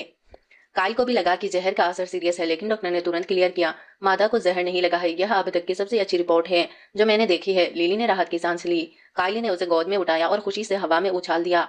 बहुत बढ़िया लिली, तुम सबसे तंदुरुस्त मादा हो। पता चला कि उसे सच में अच्छा लग रहा था। फिर उसने उसे अपनी बाहों में भर लिया। अगर आपको वह पसंद नहीं है, हवा में उछाले जाने में सच में मजा आ रहा था। डॉक्टर हैरान रह गई। वह इतनी पतली है, फिर भी उसकी शरीर सारी ऊर्जा आंकड़े एकदम सही है। क्या सच में महिलाओं के लिए पतला होना बेहतर होता है? लिली का नाम उसके लिए एक खास डॉक्टर के पास दर्ज कराने के बाद काइल उसे घर ले जाने की तैयारी करने लगा। उसने लापरवाही से पूछा, आंगन में लगे उस पौधे में तुम कैसे फंस गई? क्या तुमने खुद दरवाजा खोला था? पौधे का जिक्र सुनते ही लिली चिढ़ गई। तुमने ही तो वह खतरनाक पौधा लगाया था और मुझसे पूछने की हिम्मत कैसे हुई? फिर घर की शब्द सुनते ही उसका दिल बैठ गया। ओह नहीं, मैंने घर को सुअर खाना बना दिया था और लगभग पानी भर दिया था। जब काइल ने घर की हालत देखी तो उसे पहले लगा कि उनके घर में चोरी हो गई है, लेकिन घर में सिर्फ लिली की खुशबू थी और वह समझ गया कि यह उसी का किया धरा है। लिली ने घबराकर हाथ हिलाए, जैसे अनजान बनने का नाटक कर रही हो, जैसे किसी भी तरह की इनकार कर रही हो। लिली, क्या तुमने यह क्या है? काइल का चेहरा गुस्से से लाल हो गया। वह उसे सबक सिखाने के लिए तैयार था। लिली सहम गई और तुरंत अपनी प्लानिंग बदल दी। अपना सबसे बड़ा हथियार इस्तेमाल किया। वह सिसकने लगी और प्यारी प्यारी आवाजें निकालने लगी। उसकी आंखों में आंसू भर आए। भेड़िया जैसे दिखने वाले उस राक्षस का दिल तुरंत पिघल गया। उसका दिल नरम पड़ गया और वह बाथरूम साफ करने चला गया। लिली रुक गई। तभी उसे समझ आया, बाथरूम में बाढ़ शायद इसीलिए आई क्योंकि मैंने दस्ताने फ्लश कर दिए थे। जैसा ही वह यह सोच रही थी, बाथरूम से एक जोरदार दहाड़ सुनाई दी। काइल फटे हुए दस्ताने को पकड़े हुए बाहर आया। लिली, क्या तुमने इसे काटा है? तुम्हें किसने कहा कि तुम चाकू का इस्तेमाल कर सकती हो? उसकी गुस्से भरी आवाज से लिली चौंक गई और उसने मुंह बना लिया। उसकी आंखों में आंसू भर आए। काइल कितना बुरा बर्ताव कर रहा है। मैंने बस चाकू का इस्तेमाल किया है, बड़ी बात क्या है? उसे इस हालत में देखकर काइल का दिल फिर से नरम पड़ गया, लेकिन फिर उसने सोचा, अगर मैंने अभी सिमायत तय नहीं की तो बाद में वह किसी असली खतरे में पड़ सकती है। उसने अभी अभी उसे सजा देने के लिए खुद को रोका था। जब लिली ने फुसफुसाते हुए कहा, पसंद नहीं है। लिली को पसंद नहीं है। काइल जम गया। तुम्हें दस्ताने पसंद नहीं है? लिली ने जोर से सिर हिलाया। दस्ताने तुम्हारे हाथों की सुरक्षा के लिए हैं, काइल ने समझाया। लिली मन ही मन बड़बड़ाई, यह बेवकूफ मालिक कितना घमंडी है। यह दस्ताने कितने असुविधाजनक है। हाथ खुले रखना कितना अच्छा लगता है। उसने अपने हाथों को देखा और मुस्कुराई। काइल का गुस्सा गायब हो गया। उसने चाकुओं से खेलने की छोटी सी सजा के तौर पर उसके माथे पर हल्के से थपकी दी। फिर उसने उसे खींच कर कहा, हम बाकी बचे हुए चाकुओं को भी काट देंगे। उन्होंने उसके विकल्पों को सीमित न करने का निर्णय लिया। अब और नहीं। लिली के दिल में एक गर्माहट फैल गई। वह आगे झुकी और अपने भेड़िया लॉर्ड के गाल पर चूमन दिया। काइल का दिल जोर से धड़कने लगा और उसने उसे कसकर गले लगा लिया। अपना चेहरा उसके चेहरे से सटा लिया। लिली को एक अजीब फीलिंग्स आई। जब वे एक कोमल पल बिता रहे थे, तभी दरवाजे से धड़क धड़क की आवाज आई। क्या यह ब्रोनो है? बिल्कुल सही समय। वह दरवाजा खोलने के लिए दौड़ी। काइल गुस्से से आग बबूला था। इस समय यह बदमाश कौन दखल दे रहा है? दरवाजा खुला और लिली पीछे हट गई। क्या तुम बंद नहीं थे? वह जल्दी से काइल के पीछे छिप गई। उसका डर देखकर काइल ने बाहर खड़े जानवर पर दहाड़ मारी। तुम लिली को डरा रहे हो। अपराधी साइरस, शेर जैसे दिखने वाले साइरस को पसीना आ गया। लिली चौंक गई। क्या वह बुरा शेर जेल से भाग गया? उसके बहुत सारे फॉलोवर्स हैं, वे आसपास कहीं छिपे हो सकते हैं। उसने अपनी स्पिरिचुअल पावर का इस्तेमाल करके आसपास के जगहों का जायजा लिया, लेकिन उसे कोई और जानवर नहीं मिला। क्या वह अकेला है? 10 और लोगों के साथ भी वह काइल का मुकाबला नहीं कर सकता। वह यहाँ सिर्फ मरने के लिए नहीं आया होगा। पता चला कि साइरस अपनी सजा के हिस्से के तौर पर फल पहुंचाने आया था। काइल ने फल ले लिया। हमारे पास ड्रैगन फ्रूट है, अगली बार कुछ और लाना। साइरस गुस्से से भर गया। क्या अब तुम मुझसे ऑर्डर करोगे? क्या मैं कोई रेस्टोरेंट दिखता हूँ? काइल ने फलों पर कीटाणुनाशक छिड़का। तुमने एक महिला को नुकसान पहुंचाया और उसका अपहरण किया और तुम्हारी एकमात्र सजा लिली को 1 साल तक फल पहुंचाना है। यह तो बहुत हल्की सजा है। लिली दंग रह गई। क्या जानवरों की दुनिया में कानूनी व्यवस्था इतनी रेडिकुलस है? साइरस तनाव में आ गया। तुम्हारी क्या प्लानिंग है? काल की आंखें सिकुड़ गई। अपराधी को कोई पछतावा नहीं है। पीड़ित पुनर्विचार की अपील करता है। साइरस ने मुट्ठी भींची, फिर झुक गया। मुझे माफ करना, मैंने अपना आपा खो दिया। तुम्हारी महिला जो भी खाना चाहेगी मैं उसे ढूंढ लाऊंगा। उसे यह सब सहना पड़ा ताकि उसकी सजा कम हो जाए और वह सरदार की चुनौती में भाग ले सके। मैं फैसला कर लूंगा और आपको बता दूंगा, आप जा सकते हैं, कायली ने अंदर मोड़ते हुए कहा। लिली ने साइरस पर जीभ तान दी। तुम्हें यही मिलना चाहिए था, तुम बुरे शेर। साइरस के मन में एक ख्याल आया, यह मादा कितनी चालाक है। मेरी मोटी मादा जिसे सिर्फ खाना आता है, उसकी तुलना में यह बिल्कुल अलग लेवल पर है। वह लिली की और कुछ कदम बढ़ाने से खुद को रोक नहीं पाया। कायली ने पलट कर वह कुछ कर पाता। बड़ा भालू ब्रोनो साइरस को पकड़ लिया, यह जानकर कि यही वह शेर था जिसने लिली का किडनैप किया था। ब्रोनो गुस्सा हो गया। तुमने लिली को नुकसान पहुंचाया है, तुम मरने के लायक हो। साइरस इतना डर गया था कि उसके दांत बजने लगे। मुझे पहले ही कानून द्वारा सजा मिल चुकी है, तुम मामले को अपने हाथ में नहीं ले सकते। ब्रोनो का चेहरा कोयले से भी ज्यादा काला हो गया था। उसने साइरस को उठाया और जोर से धक्का देकर आसमान में फेंक दिया। इस दुनिया के जानवर अपने सारे फल भून कर खाते थे। लिली एक इंसान होने के नाते इसे पचा नहीं सकती थी। उसने ताजे फलों की ओर इशारा करते हुए कहा कि वह उन्हें कच्चा कच्चा खाना चाहती है। कायल को लगा कि उसकी यह इच्छा अजीब है। उसने उसके बाल सहलाई। यह कच्चा है, तुम इसे नहीं खा सकती। फिर उसने कई तरह के भुने हुए फलों को एक साथ मिलाया और उसे लिली को दे दिया।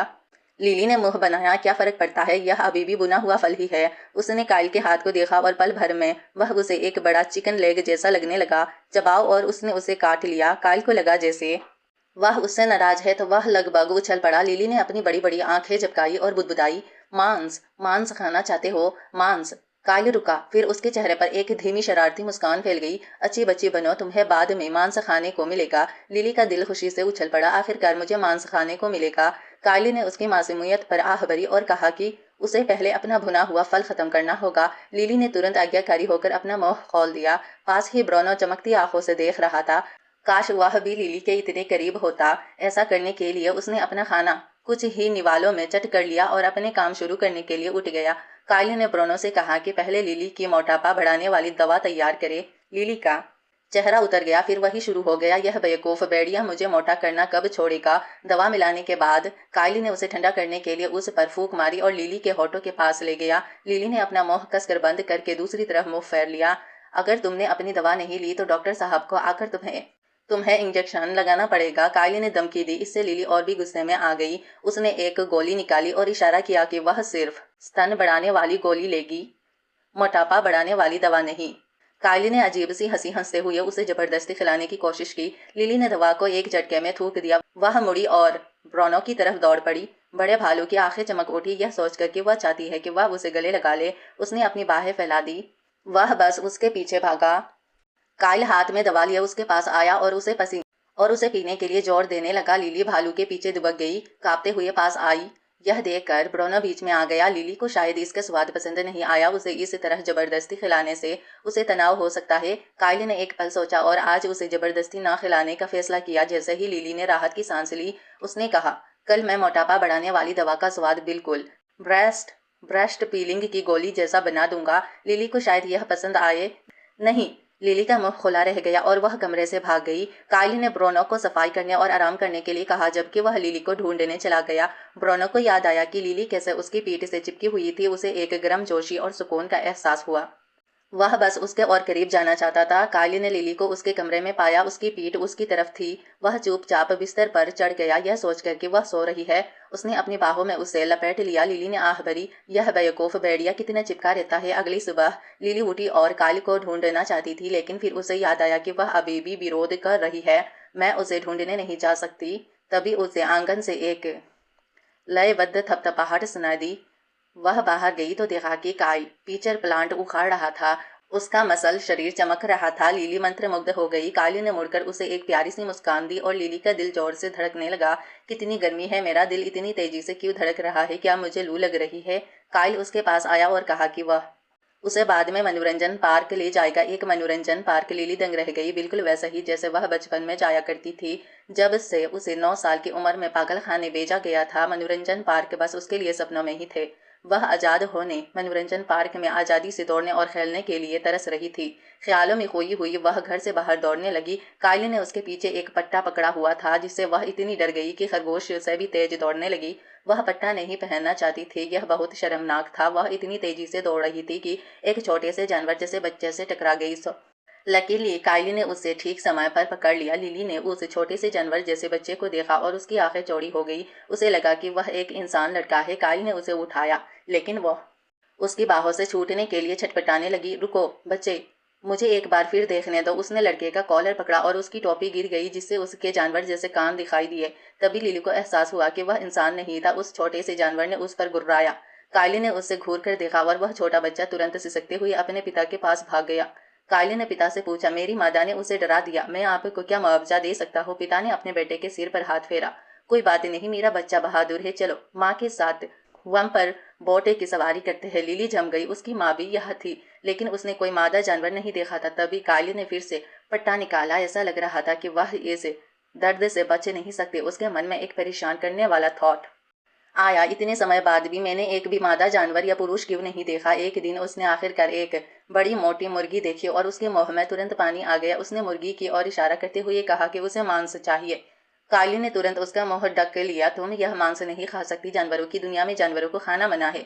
लिली गुस्से से आग बबूला हो गई। कल तुमने कहा था कि तुम मेरे लिए मांस लाओगे और अब तुम मुकर रहे हो। उसने गुस्से से उसे धक्का दिया। काइल बस उसे मनाने की कोशिश कर रहा था। लिली अच्छी बच्ची बनो, भुने हुए फल मांस से कहीं ज्यादा स्वादिष्ट होते हैं। लिली ने एक विक्रेता के काउंटर पर गर्म सूप का एक बर्तन देखा और फिर पास की टोकरी में रखे अंडों पर नजर डाली। उसे एक थॉट आया। उसने काइल को सूप का एक कप पास रखा और जब वह नहीं देख रहा था तो वह चुपके से टोकरी के पास गई और एक अंडा उठा लिया। उसे बस अंडे को गर्म सूप में डालना था और उसके पास उबला हुआ अंडा तैयार था। जब काइल वापस आया तो लिली टोकरी के पीछे से कूद कर निकली। उसके हाथ से सूप छीन लिया और अंडा उसमें डाल दिया। फिर उसने पास के एक पुल में बुलबुले देखे और उसकी आंखें चमक उठी। पिकनिक के लिए एकदम सही जगह। उसने बुलबुलों की ओर इशारा किया और कहा, प्ले बॉल्स। काइल हैरान था। उसे लगा कि वह उसके साथ अकेले रहना चाहती है। वह रोमांचित था, लेकिन तुरंत ही उसे बुलबुले से बाहर निकाल दिया गया। वह उलझन में उसका पैर पकड़ लिया। क्या हुआ? लिली ने मुंह फुलाकर इशारा किया कि वह अकेले खेलना चाहती है।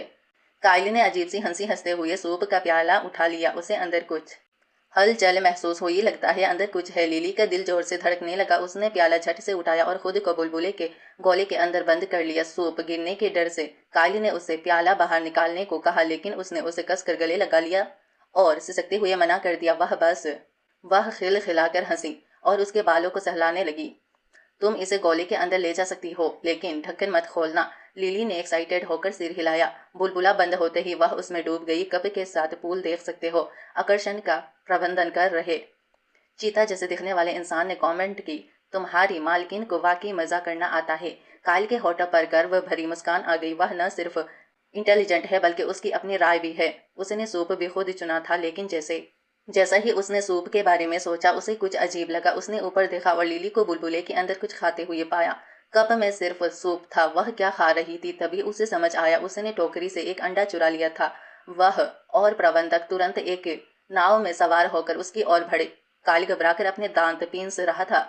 लिली रुक जाओ। लिली अंडे को देखकर लार टपका रही थी। जैसे ही वह एक निवाला लेने वाली थी, काइल अंदर घुस आया। उसने झट से अंडा अपने मुंह में ठूस लिया। काइल ने उसके गालों को चुटकी काटी। इसे थूक दो, जानवरों को खाना गैर कानूनी है। लिली जिद से चबाती रही। मुंह खोलने से इनकार कर दिया।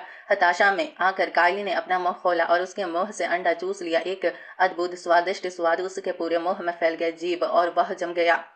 यह तो कमाल है। चीता मैनेजर का मुंह खुला रह गया है। भगवान, वह मादा अंडा खा रही है। काइल ने झट से अंडा थूक दिया। मैंने उसे चूस लिया है। उसने उसे निगला नहीं। लिली की चेहरा एकदम लाल हो गया। उस बेवकूफ भेड़िया ने मुझे फिर से चूमा। इसी बीच ब्रोनो घर पर फल ले जा रहा था जब उसने कुछ जानवरों को फुसफुसाते हुए सुना। काइल मनोरंजन पार्क में अपनी मादा को अंडा खिला रहा था। जब जानवरों में विकसित हुए तो कोई प्रजातियां लगभग खत्म हो गई। इसीलिए मांस खाना मना था। ब्रोनो दौड़ कर आया। काइल ने लिली को अंडा खिलाया। क्या वह ठीक है? एक जानी पहचानी आवाज आई। वह काइल की आवाज थी जो लिली को गोद में लिए हुए था। भालू को चिंता थी कि अंडा खाने से उसे नुकसान पहुंचा होगा। काइली ने समझाया, मैंने डॉक्टर से उसकी जांच करवाई, वह ठीक है। मैंने समय रहते उसे चूस लिया, इसीलिए उसने ज्यादा नहीं खाया। लिली ने अपने होठों को छुआ। उसका चेहरा सूर्य अस्त की तरह लाल था। जैसे ही वह घर पहुंचे उसने खुद को अपने कमरे में बंद कर लिया। उसे अचानक एहसास हुआ कि वह अपनी सिचुएशन को लेकर बहुत भोली थी।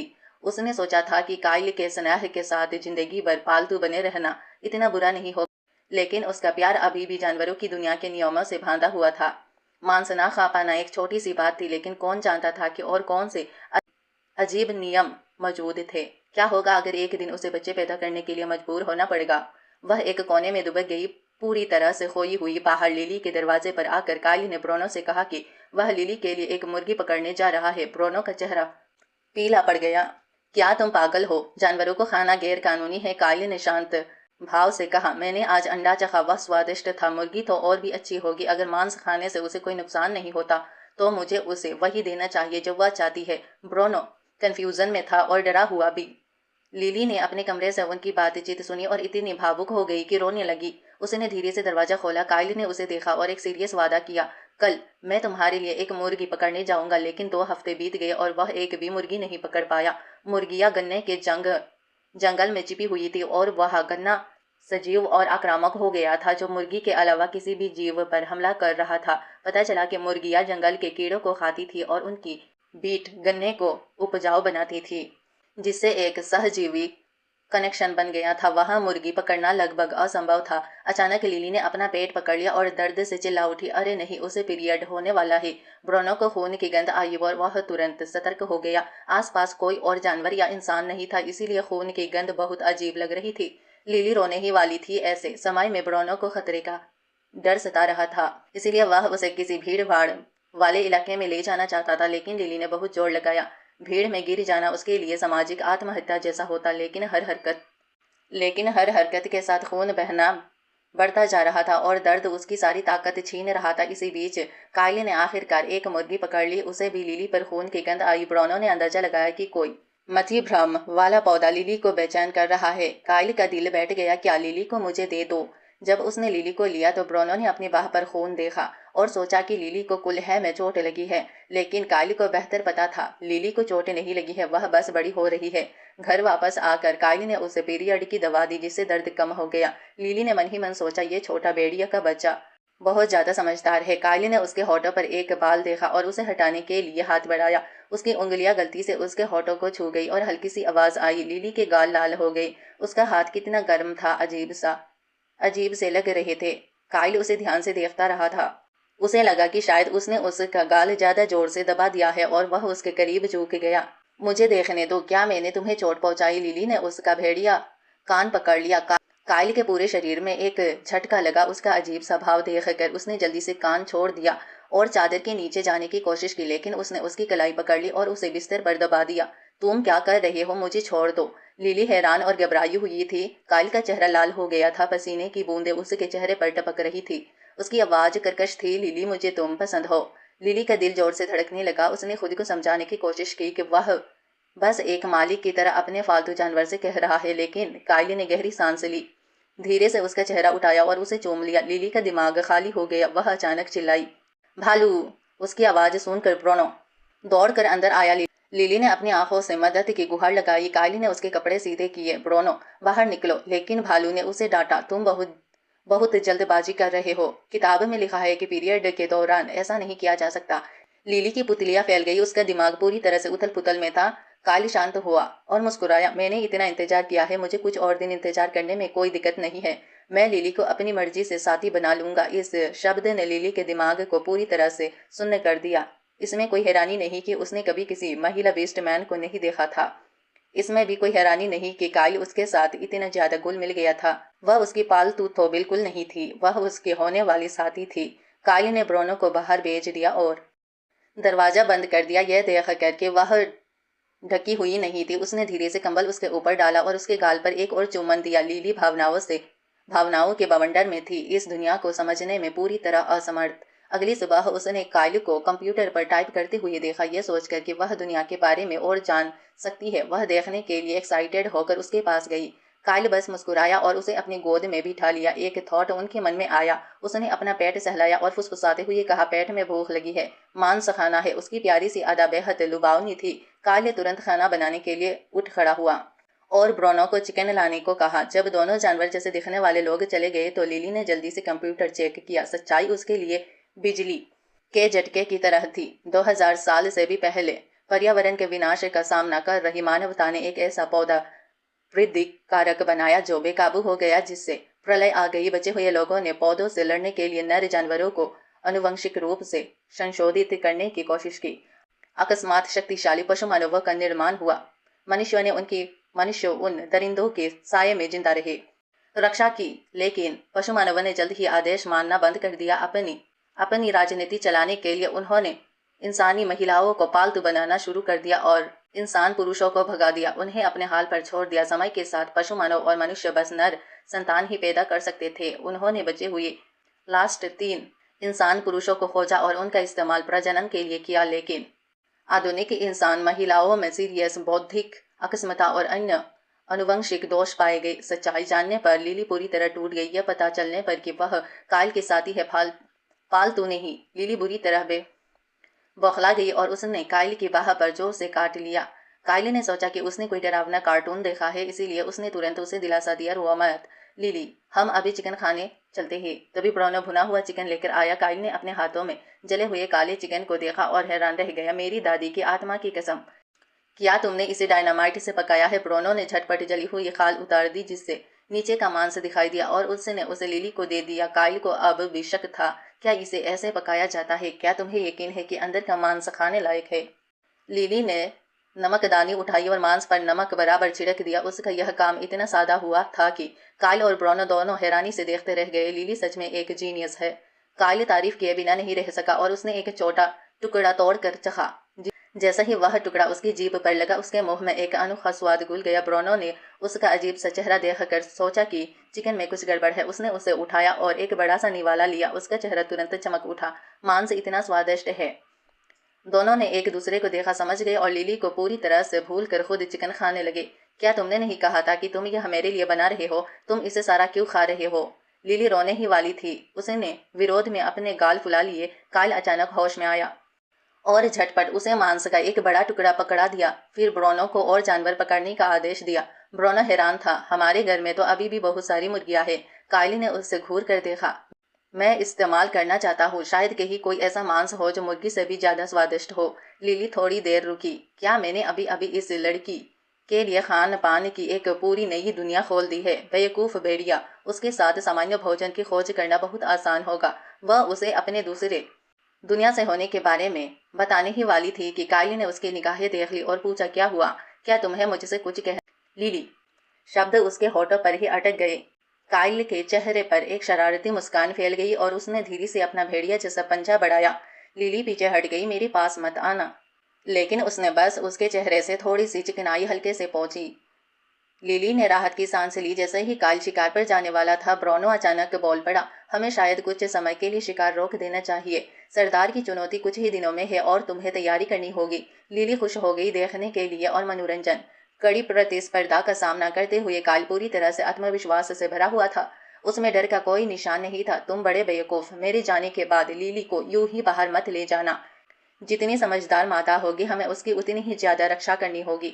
वह जम गई। लगता है मुझे नाटक जारी रखना पड़ेगा। उस रात जैसे ही लिली सो गई, बाहर गन्ने की फसल बेतहाशा बढ़ने।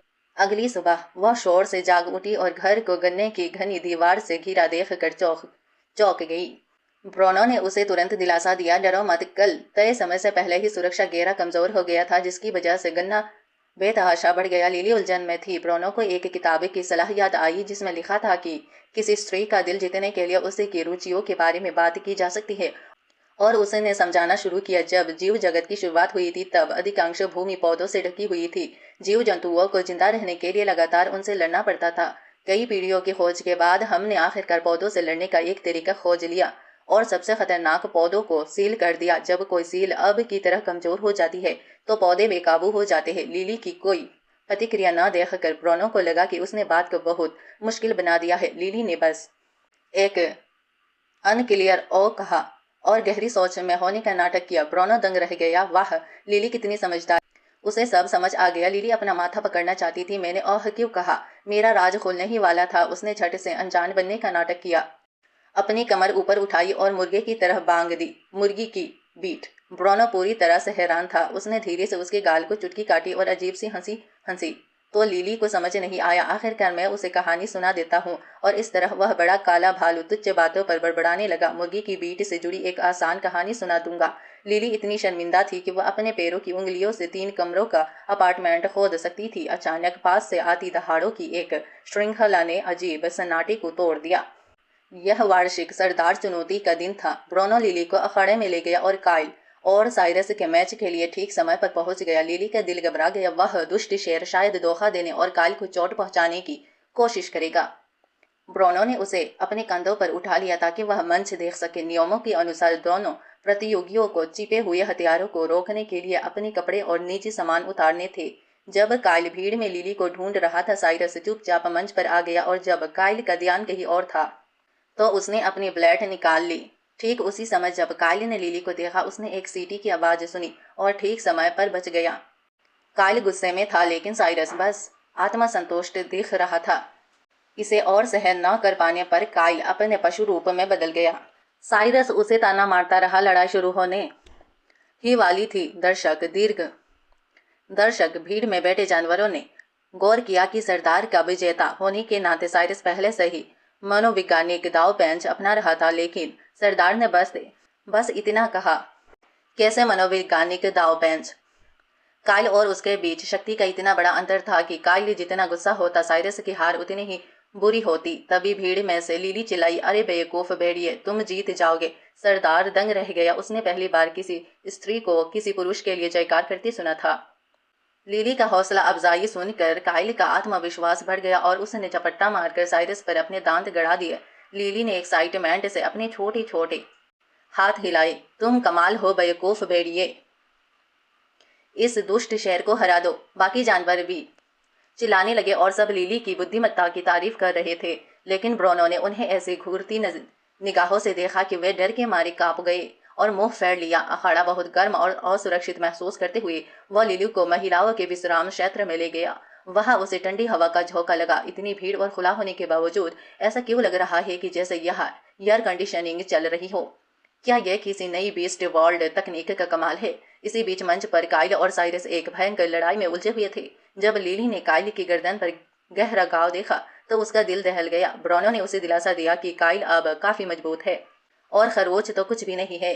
काइल साइरस के चारों ओर एक धुंधलेपन की तरह घूम रहा था। साइरस उसे देख नहीं पा रहा था। मौका पाकर उसने घातक हमला किया और साइरस की गर्दन पर काट डाला। दुष्ट शेर दर्द से तड़प उठा और चिल्लाया, मैं हार मानता हूँ, मुझे जाने दो। भीड़ खुशी से झूम उठी। काइल जीत गया था। वह अपने इंसानी रूप में वापस आ गया और लिली के पास चला गया। लिली ने जल्दी से अपनी आंखें बंद कर ली। यह देख कर राहत महसूस हुई कि ब्रोनो उसके लिए कपड़े लाया था। कई दौरों के बाद शीर्ष 10 चुनौती देने वालों का चयन किया गया। सरदार अपने मंच से नीचे कूदा और एक झटके में अपने बाहरी कपड़े उतार दिए। पहला कौन? जो 10 चुनौती देने वाले अभी इतने घमंडी थे, वे तुरंत घबरा गई। कोई आगे नहीं आया। साइरस ने मजाक उड़ाया। कायरों का झुंड। उसके बगल में खड़े एक जानवर ने सुझाव दिया कि वह पहले जाए, लेकिन साइरस ने उसे एक घूंसा मारा। तुम कौन होते हो मुझे बताने वाले कि मुझे क्या करना है? यह देख कर कि कोई और नहीं जाएगा, काइल आगे बढ़ा। लिली को चिंता थी कि पहले जाना नुकसानदायक होगा। काइल ने उसके बाल सहलाए, चिंता मत करो, मैं ठीक हूँ। फिर वह चुनौती मंच की ओर दौड़ा और अपने पशु रूप में आकर एक लंबी दहाड़ मारी। सरदार मुस्कुराया और उसके कपड़े फट गए क्योंकि वह काइल के आकार से 2 गुने बड़े शेर में बदल गया। लिली ने हाफते हुए कहा, कितना बड़ा शेर है? काइल को पता था कि वह सीधे मुकाबले में नहीं जीत सकता और उसने अपनी प्रतिद्वंदी के पहले कदम उठाने का इंतजार करने का फैसला किया। वह एक दूसरे के चारों ओर चक्कर लगाते रहे। अंत में सरदार ने हमला कर दिया। लिली ने कुछ देखा। सरदार की स्पिरिचुअल पावर उसके हिलने डुलने के साथ बाहर की ओर फैल रही थी। काइल ने अपने चारों ओर एक सुरक्षात्मक घेरा बनाया और एक शक्तिशाली चाल का इस्तेमाल करते हुए अपने प्रतिद्वंदी के चारों ओर टेलीपोर्ट हो गया। लेकिन सरदार ने इसे आते हुए देख लिया था। बहुत धीमे जैसे ही पंजे चले, काइल चकमा देकर कूदा और अपनी पूरी रफ्तार से सरदार की गर्दन पर काट लिया। सरदार चकमा खा गया और मंच चकनाचूर हो गया, जिससे एक बड़ा गड्ढा बन गया। भीड़ चौकित थी। काइल इतने शक्तिशाली है कि सरदार को हटाया जा सकता है। बस लिली ने सच्चाई देखी। काइल अपनी पूरी ताकत लगा रहा था और उसकी स्पिरिचुअल पावर कमजोर पड़ रही थी, जबकि सरदार क्लियरली अपनी पूरी शक्ति का इस्तेमाल नहीं कर रहा था। काइल बढ़ती हुई उग्रता के साथ लड़ रहा था, बड़ा शेर का पीछा कर रहा था और उसके पिछले हिस्से पर काट रहा था। भीड़ हैरान थी, क्या सरदार कमजोर हो रहा है? वह पीछा किया जा रहा था। लिली ने अपना बेस्ट मैन धुंध हमेशा ऐसा ही होते हैं, लेकिन शेर से उसका ध्यान भटक गया। ब्रोनो ये सोचकर कि वह डर गई है, उसने अपने कान ढक लिए। तभी उसे साफ दिखाई दिया कि कायली का पल्लड़ा भारी लग रहा था, लेकिन उसकी स्पिरिचुअल पावर खत्म हो रही थी, जबकि सरदार की पावर कहीं ज्यादा मजबूत थी। बड़ा शेर लगातार वार से बचता रहा। कायले ने हताशा में दहाड़ लगाई और आखिरी वार के लिए अपनी स्पिरिचुअल पावर इकट्ठा की। सरदार की आंखें सिकुड़ गई और उसने जानबूझकर कायल को अपनी आंखों पर वार करने दिया। फिर दर्द का नाटक करते हुए जमीन पर गिर गया। जैसे ही कायल ने हमला किया, बड़ा शेर का चेहरा गुस्से से लाल हो गया। जैसे ही वह वार करने वाला था, लिली चिल्लाई, मत करो। उसकी चीख सुनकर कायल ठीक समय पर टेलीपोर्ट हो गया और बाल बाल मौत से बच गया। कायल पर उसके प्रतिद्वंदी ने घात लगाकर हमला किया और वह सीरियसली घायल हो गया। बड़ा शेर ने मौका देखकर उसे मार डाला। कायल जानता था कि सीधी लड़ाई आत्महत्या के समान होगी, इसलिए उसने अपने अगले पैर नीचे कर लिए और आत्मसमर्पण का संकेत देते हुए सिसकिया ली। सभी सहमत थे कि यह एक बुद्धिमानी भरा कदम था। लिली ने उसके शरीर पर लगे घावों को देखा। उसका दिल दुख से भर गया, लेकिन उस बड़े शेर का इरादा उसे जाने देने का नहीं था और उसने कायल पर बेरहमी से हमला कर दिया। कायल ने उसकी जानलेवा मंशा भांप ली। लिली समझ गई कि कुछ बुरा होने वाला है। उसने पास पड़ा गन्ने का एक टुकड़ा उठाया और फेंक दिया, जो सीधे उस बड़े शेर के मुंह में जा गिरा। भीड़ दंग रह गई, उसके मुंह खुले रह गए। ब्रोनो तुरंत मंच पर दौड़ा और कायल को रोक दिया। उसने आत्मसमर्पण कर दिया है, मुकाबला खत्म हो गई है। सरदार बड़े शेर ने गन्ना थूक दिया और मुकाबला जीत लिया। भीड़ खुशी से झूम उठी। कायल जानता था कि लिली ने उसे बचा लिया है। उसे यकीन था कि उसने लिली की चेतावनी सुनी थी, लेकिन वह समझ नहीं पा रहा था कि लिली ने खतरे को कैसे भांप लिया। यह सिर्फ समझदारी से कहीं बढ़कर था। पूरी दुनिया में बहुत कम ही ऐसे प्राणी होते हैं जो ऐसा कर सकते हैं। आखिरकार लिली कौन थी? तभी लिली रेलिंग पर चढ़ गई और चिल्लाई। कायल चौंक गया। वह मंच से कूदकर उसकी ओर भागा। लिली, सावधान रहना, मैं तुम्हें नीचे उतार देता हूँ। लिली ने उसे गले लगा लिया। फिर उसे अकेले होने के डर से वह सहमी हुई थी। आखिरकार उसे एक घर मिल गया था, कोई ऐसा जो उसके साथ अच्छा बिहेवियर करता था और वह इसे खोना नहीं चाहती थी। चाहे कायल उसका मालिक हो या साथी, उसे यह कबूल था, बशर्ते वह हमेशा उसके साथ रहे। कायल ने धीरे से उसकी पीठ थपथपाई। डरो मत, ये तो बस मेरी पीठ पर एक खरोच है। लिली ने गहरे घाव को छुआ और चौंक गई। भावुक होकर बड़बड़ा रही थी, कहने की कोशिश कर रही थी, तुम इसे खरोच कहते हो बेवकूफ भेड़िए, तुम लगभग 2 टुकड़ों में बंट गए थे। कायल देख सकता था कि वह उसके लिए चिंतित है और उसने प्यार से उसके माथे पर अपना सिर रगड़ा। लिली ने उसके भेड़िए के कान पकड़े, काटे और चीखे, बेवकूफ भेड़िए, फिर कभी इतना खतरनाक काम मत करना। नीचे खड़े जानवरों को लगा कि लिली को फिर से मानसिक दौरा पड़ रहा है। बाकी 9 चुनौती देने वालों ने हार मान ली और लियो ने सरदार के रूप में अपना खिताब सफलतापूर्वक बचा लिया। भीड़ बेकाबू हो गई। लियो की आंखों में द्वेष की एक झलक दिखाई दी। मैं उस खतरे को खत्म करने के बहुत करीब था। यह सब उस औरत की गलती है। साइरस उसकी चापलूसी करने के लिए दौड़ा, लेकिन सरदार ने उसे चुप कराने के लिए हाथ उठाया और झूठी ईमानदारी से कायल की ओर मुड़ा। भाई भेड़िए, मुझे इसके लिए माफ करना। मेरी पावर थोड़ी बेकाबू हो गई थी। मैंने गलती से तुम्हें लगभग मार ही डाला था। लिली उसे थप्पड़ मारना चाहती थी। ये कोई गलती नहीं थी, यह हत्या का कोशिश था। सरदार को दयालु नेता की तरह बिहेवियर करते देख लिली का सब्र टूट गया और वह कायल की पूंछ खींच कर वहां से जाने की कोशिश करने लगी। सरदार ने उसे घूर कर देखा और गन्ने का एक टुकड़ा उसे दिया। तुमने ही तो इसे फेंका था, है ना? कितनी दिलचस्प छोटी सी चीज है। क्या तुम्हें खतरे का आभास हुआ और तुम अपने सामान की रक्षा करना चाहती थी? सरदार के शक को भांपते हुए कायल ने तुरंत समझाया, यह आसानी से उत्तेजित हो जाती है और इसे चीजें फेंकना पसंद है। उसने लिली की ओर देखा। उसके मन में कई सवाल थे। वह इतनी समझदार कैसे हो सकती है? उसकी निगाहें महसूस करके लिली ने नीचे देखा और मुंह बना लिया। फिर उसने गन्ना उठाया और सरदार पर फेंक दिया। मन ही मन बड़बड़ाते हुए और कोसते हुए बोली, यह सब उस बुरे शेर की गलती है। कायल जम गया। अरे बाप रे, यह फिर से चीजें फेंक रही है। सरदार ने हल्की सी मुस्कान बिखरते हुए गन्ना पकड़ लिया। क्या यह सच में सिर्फ उत्तेजना है? मुझे तो यकीन नहीं है। उसने मन ही मन सोचा, यह स्त्री मुझे इतिहास की किताबों में वर्णित प्रागैतिहासिक मानव स्त्रियों की याद दिलाती है। बाहरी तौर पर वह बस मुस्कुराया। कोई बात नहीं, स्त्रियों का शरारती होना सामान्य बात है। लेकिन पहले से ही कायल से लिली को छीनने की प्लानिंग बना रहा था। जैसे ही भीड़ छट गई, लिली ने एक मनोकामना कुआं देखा। उसे कछुए या कोई मछली देखने की उम्मीद थी, लेकिन जब वह पास गई उसे यह देखकर हैरानी हुआ कि यह पारदर्शी क्रिस्टलों से भरा हुआ था। लिली सोच रही थी कि उसे और स्वर्ग कैसे मिलेगा, लेकिन उसकी पहुंच कुआं और ज्यादा क्रिस्टल से बाहर था। जैसे ही उसका हाथ पानी को छुआ, उसे लगा जैसे उसने अपनी माँ का चेहरा देखा हो। ब्रोनो ने महिलाओं को आकर्षित करने वाली अपनी गार्ड निकाली। लिली को कुएं में दिलचस्पी देखकर वह क्रिस्टल के बारे में बताने ही वाला था कि लिली छपाछप करते हुए पानी में गिर गई। लिली सावधान रहो, उसे ऐसा लगा जैसे कोई बड़ा हाथ उसकी ओर बढ़ रहा हो। कुएं का पानी अचानक उफान मारने लगा। बड़े काले भालू ने उसके कपड़े पकड़ लिए। लिली, बाहर निकलो, तुम्हें अभी भी पीरियड हो रहा है, ठंडे पानी में रहने से तुम बीमार पड़ जाओगी। लिली ने कुएं में पड़े क्रिस्टल की ओर इशारा किया। पत्थर चाहिए? ब्रोनो ने उसे 2 पत्थर दिए। ये मनोकामना पूरी करने के लिए है, तुम इन्हें नहीं ले सकती। लिली को और चाहिए थे, अब या कभी नहीं। उसने तुरंत अपना आकर्षण दिखाया। ब्रोनो, मेरे लिए इन्हें ले आओ। लेकिन बड़े भालू ने बुरे कर्मों के डर से साफ इनकार कर दिया। लिली चिढ़ गई, यह बड़ा बेवकूफ इतना अंधविश्वासी क्यों है? उसने आह भरी और अपनी आखिरी चाल चली। वह उसके पास गई, उसका कॉलर पकड़ा और उसके गाल पर एक जोरदार चुम्बन दिया। अचानक कायली ने यह सब देखा। ईर्ष्या की एक लहर उसके अंदर दौड़ गई और उसके आसपास का माहौल ठंडा पड़ गया। पास ही खड़ा महान शेर सरदार ताना मारते हुए बोला, तेरी माता सबके सामने तेरी साथी के साथ इतनी स्नेहपूर्ण व्यवहार कर रही है, उसे जरा भी शर्म नहीं है। काल की आंखें सिकुड़ गई और उसने दांत पीन से उसकी निगाहें ब्रोना पर खंजर की तरफ थी। बड़ा काला भालू कांप उठा और जल्दी से लिली को छोड़ दिया। लिली ने इस मौके का फायदा उठाकर इच्छा पूरी करने वाले कुएं में छलांग लगा दी और शरारती मुस्कान के साथ उस पर पानी छिड़क दिया। क्या मेरे चुमन ने तुझे बेवकूफ बना दिया? अब देखते हैं तू मुझे कैसे पकड़ता है। ब्रोनो को वह कांपते हुए देख कर लिली सोच में पड़ गई कि वह इतना क्यों कांप रहा है। पानी इतना ठंडा नहीं था, फिर भी ब्रोनो अपने गर्म गाल को छू रहा था। उसकी आवाज कांप रही थी, लिली, मुझे भी तुम पसंद हो। लिली जम गई, वह ऐसा क्यों कहेगा? उसकी आंखों में वही भाव था जो काइल की आंखों में था। क्या वह सिर्फ आया नहीं है? वह आगे सोचने की हिम्मत नहीं कर पाई। उसने गहरी सांस ली और अपना सिर पानी में डुबो दिया। एक भयानक थॉट उसके मन में आया कि वह पालतू नहीं है। और काइल की उसके मन में आया, क्या ब्रोनो मेरा साथी भी हो सकता है? उसकी आंखें झट से खुल गई और वह पानी से बाहर निकल आई। नहीं, मैं इसे एक्सेप्ट नहीं कर सकती। मैं काइल को अपना साथी बनाना चाहती हूँ। काइल आगे बढ़ा और उसे कुएं से बाहर निकाला। बाहें चौड़ाते हुए बोला, तो मेरे सवाल के जवाब दो, क्या वह जानवर जैसे दिखने वाले इंसान है?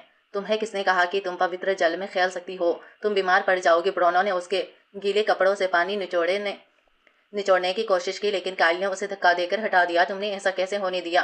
प्रशासन ब्यूरो, जाओ और हमारे पारिवारिक संबंध तोड़ दो। लिली हैरान थी। दाई बनाने के लिए परिवार के सदस्य के रूप में पंजीकरण कराना पड़ता है या ऐसा नहीं है? तभी बड़ा शेर एक बनावटी मुस्कान के साथ पास आया। भाई भेड़िया, शांत हो जाओ। अगर लिली ने उसे चूमा है तो इसका मतलब है कि वह उसे पसंद करती है। लिली हैरान रह गई। चुप रहो दुष्ट शेर, अगर तुम नहीं बोलोगे तो कोई नहीं सोचेगा कि तुम गूंगे हो। सरदार ने उन्हें मिलजुल कर रहने की सलाह दी और कहा कि वे सब एक बड़ा खुशहाल परिवार है। लिली की पसीना आ गई और वह लगभग बेहोश हो गई। सरदार की खातिर काइल ने बात वही छोड़ दी। लिली ने मन ही मन ब्रोनो की असली पहचान जानने की कसम खाई। उसकी जेब में कुएं से निकाले गए कुछ क्रिस्टल थे। काइल उन्हें वापस रखना चाहता था, लेकिन सरदार ने कहा, उसे रखने दो, वहां पड़े रहने का कोई फायदा नहीं है। साइरस पास आया। छोटी मादा पूरी तरह भीगी हुई है, ध्यान रखना कहीं उसे सर्दी ना लग जाए। लिली ने उसे गुस्से से देखा और अपनी साथी भारी भरकम पैटी को अपनी आया के साथ जरूरत से ज्यादा घुल मिलते हुए दिखा। यह मालिक नौकर का रिश्ता बिल्कुल नहीं था। साइरस ने उन्हें अपने घर आने का न्योता दिया। काइल मना करने ही वाला था कि लिली बोल पड़ी, चलो चलते हैं। साइरस बहुत खुश हुआ और जल्दी से आगे चल पड़ा। उसके घर पर लिली ने पैटी और उसकी आया के बारे में पूछने की कोशिश की, लेकिन पैटी की बुद्धि 5 साल के बच्चे जैसी थी और उसे सिर्फ खाने में दिलचस्पी थी। जैसे ही वह परेशान होने लगी, पैटी ने अपने सामने रखे फल को छीनने की कोशिश की। लिली ने तुरंत उसे बचा लिया। साइरस जोर से हंसा और काइल को कुश्ती के लिए खींच कर ले जाने की कोशिश की। काइल ने मना कर दिया। साइरस ने जोर देकर कहा, लिली के खाना खत्म होते ही हम निकल जाएंगे। जब वे बहस कर रहे थे तभी उन्होंने देखा कि लिली पैटी को फल खिला रही थी और बच्चों की तरह उस पर प्यार जता रही थी। छोटी मोटी बच्ची और फल मांगने लगी। लिली ने काइल को एक नजर से देखा, इशारा करते हुए कि वह पैटी के साथ अकेले रहना चाहती है। काइल मुस्कुराया और खड़ा हो गया। अरे, मैं तुम्हारे साथ कुश्ती करता हूँ। कमरे में बस लिली और पैटी ही थी। तभी लिली ने पैटी के हाथ से फल छीन लिया। अगर तुम्हें खाना है तो जैसे। पैटी बस खिड़की से बाहर खाली निगाहों से देखती रही। साफ तौर पर उसे कुछ समझ नहीं आ रहा था। क्या ये तुम्हारी आय है या तुम्हारी समझ के बाहर है? निराश होकर लिली ने फल वापस कर दिए। जैसे ही वह कोई और प्लानिंग सोच रही थी। कंगारू जैसा दिखने वाला वह आदमी अंदर आया। पेटी अपने फल लेकर उसके पास लड़खड़ाती हुई गई और वह मुस्कुराया, उसे गोद में उठाया और उसे चूम लिया। यह भाव अंतरंग और स्वाभाविक था। लिली की आंखें फटी रह गई। साथी ऐसे ही मिलते हैं। तो पेटी की आया ही असल में उसकी साथी थी, जिसका मतलब था उसका अपना ब्रोनो। उसके मन में एक अजीब सी फीलिंग्स ने घर कर लिया। ब्रोनो शायद मेरा भी साथी है। उसने खुद को बाथरूम में बंद कर लिया। उसका दिमाग उलझन में था, यह सोचकर कि जानवरों की दुनिया में महिलाओं की कमी के कारण उसे और भी कई आयाएं और नौकरानियां रखनी पड़ सकती है। और उसे उसे चीखने का मन हुआ। नहीं, मैं इसे कभी स्वीकार नहीं करूंगी। अचानक दरवाजे के बाहर से साइरस की जोरदार दहाड़ सुनाई दी। बाथरूम में कौन है? अभी बाहर आओ, पेटी को जाना है। क्या तुमने हमारी लिली को देखा है? साइरस रुका। कहीं तुम्हारी मालकिन ने खुद को अंदर बंद तो नहीं कर लिया? वह चाबी लेने के लिए मुड़ा, लेकिन तभी उन्हें टॉयलेट फ्लश की आवाज सुनाई दी। यह लिली की आवाज नहीं थी। कौन सी औरत टॉयलेट चलाना और फ्लश करना जानती है? इससे पहले कि वह अपनी बात पूरी कर पाता, बाथरूम का दरवाजा खट से खुला और लिली भावहीन चेहरे के साथ बाहर आ गई। साइरस का मुंह खुला रह गया। तुम अकेले टॉयलेट जाती हो और तुम्हारे कपड़े एकदम साफ है, एक भी दाग नहीं। हालांकि काल शांत रहा। वह लंबे समय से जानता था कि लिली कोई साधारण लड़की नहीं है। उसने सीधे साधे शब्दों में कहा, मैंने उसे टॉयलेट चलाना सिखाया है। साइरस ने ताना मारा। तुमने एक लड़की को सिखाया? तुम तो बस आलसी हो। उसके मुंह से ये शब्द निकले ही थे कि उसकी बाहों में बैठी छोटी सी मोटी बच्ची पेटी ने अचानक पेशाब कर दिया, जिससे वह भीग गया। लिली ने साइरस को घूर कर देखा। देखो तुमने क्या किया। तुमने पेटी को इतनी देर तक रोक रखा कि उसने पेशाब कर दिया। क्या इसे ही तुम उसकी देखभाल कहते हो?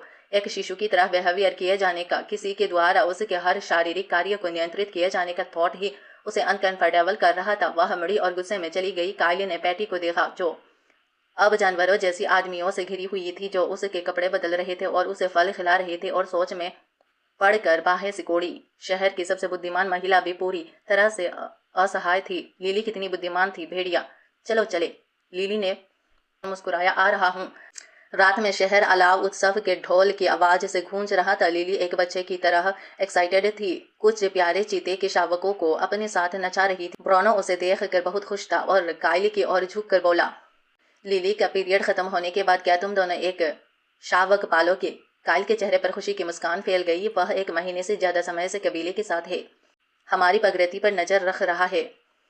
ऑर्गेनाइजेशन, अगर वह जल्दी ही गर्भवती नहीं हुई तो मुसीबत हो सकती है। 8 दिन बाद लिली का पीरियड खत्म हो गया। यह बेहद दर्दनाक था, लेकिन कुछ क्रिस्टल खाने से आराम मिला। हालांकि उसे पहली बार जैसी स्पिरिचुअल पावर का अनुभव नहीं हुआ, फिर भी उसने और क्रिस्टल खोजने की मन बना लिया।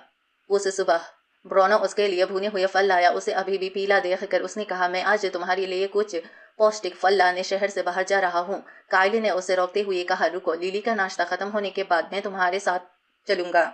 लिली का दिल जोर से धड़कने लगा, फिर खुशी से भर गया। मुझे फिर से घर पर अकेले रहने का मौका मिलेगा। वह खुद ही हंसने लगी। कायली ने बाहें चौड़ा ली। क्या क्या लिली भी आना चाहती है? लिली ने तुरंत नाटक किया, अपनी आंखें मलते हुए और एक बड़ी जमाई लेते हुए बोली, नींद आ रही है, सोना चाहती हो? कायली उसकी चाल समझ गया और जोर से हंस पड़ा।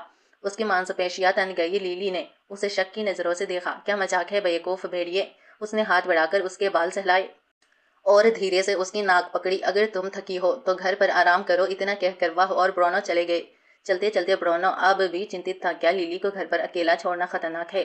कायल के होठों पर एक रहस्यमयी मुस्कान थी। चिंता मत करो, मैं पूरी तरह तैयार हूँ। उसने ब्रोनो को जंगल में उसका इंतजार करने को कहा और फिर निगरानी केंद्र की ओर चला गया। घर वापस आकर लिली ने यह सुनिश्चित किया कि वे चले गए हैं। फिर वह एक छोटी जंगली बिल्ली में बदल गई। उसने एक गिलास ठंडा सोडा गटक लिया और संतुष्टि से अपने होठ चटकाए।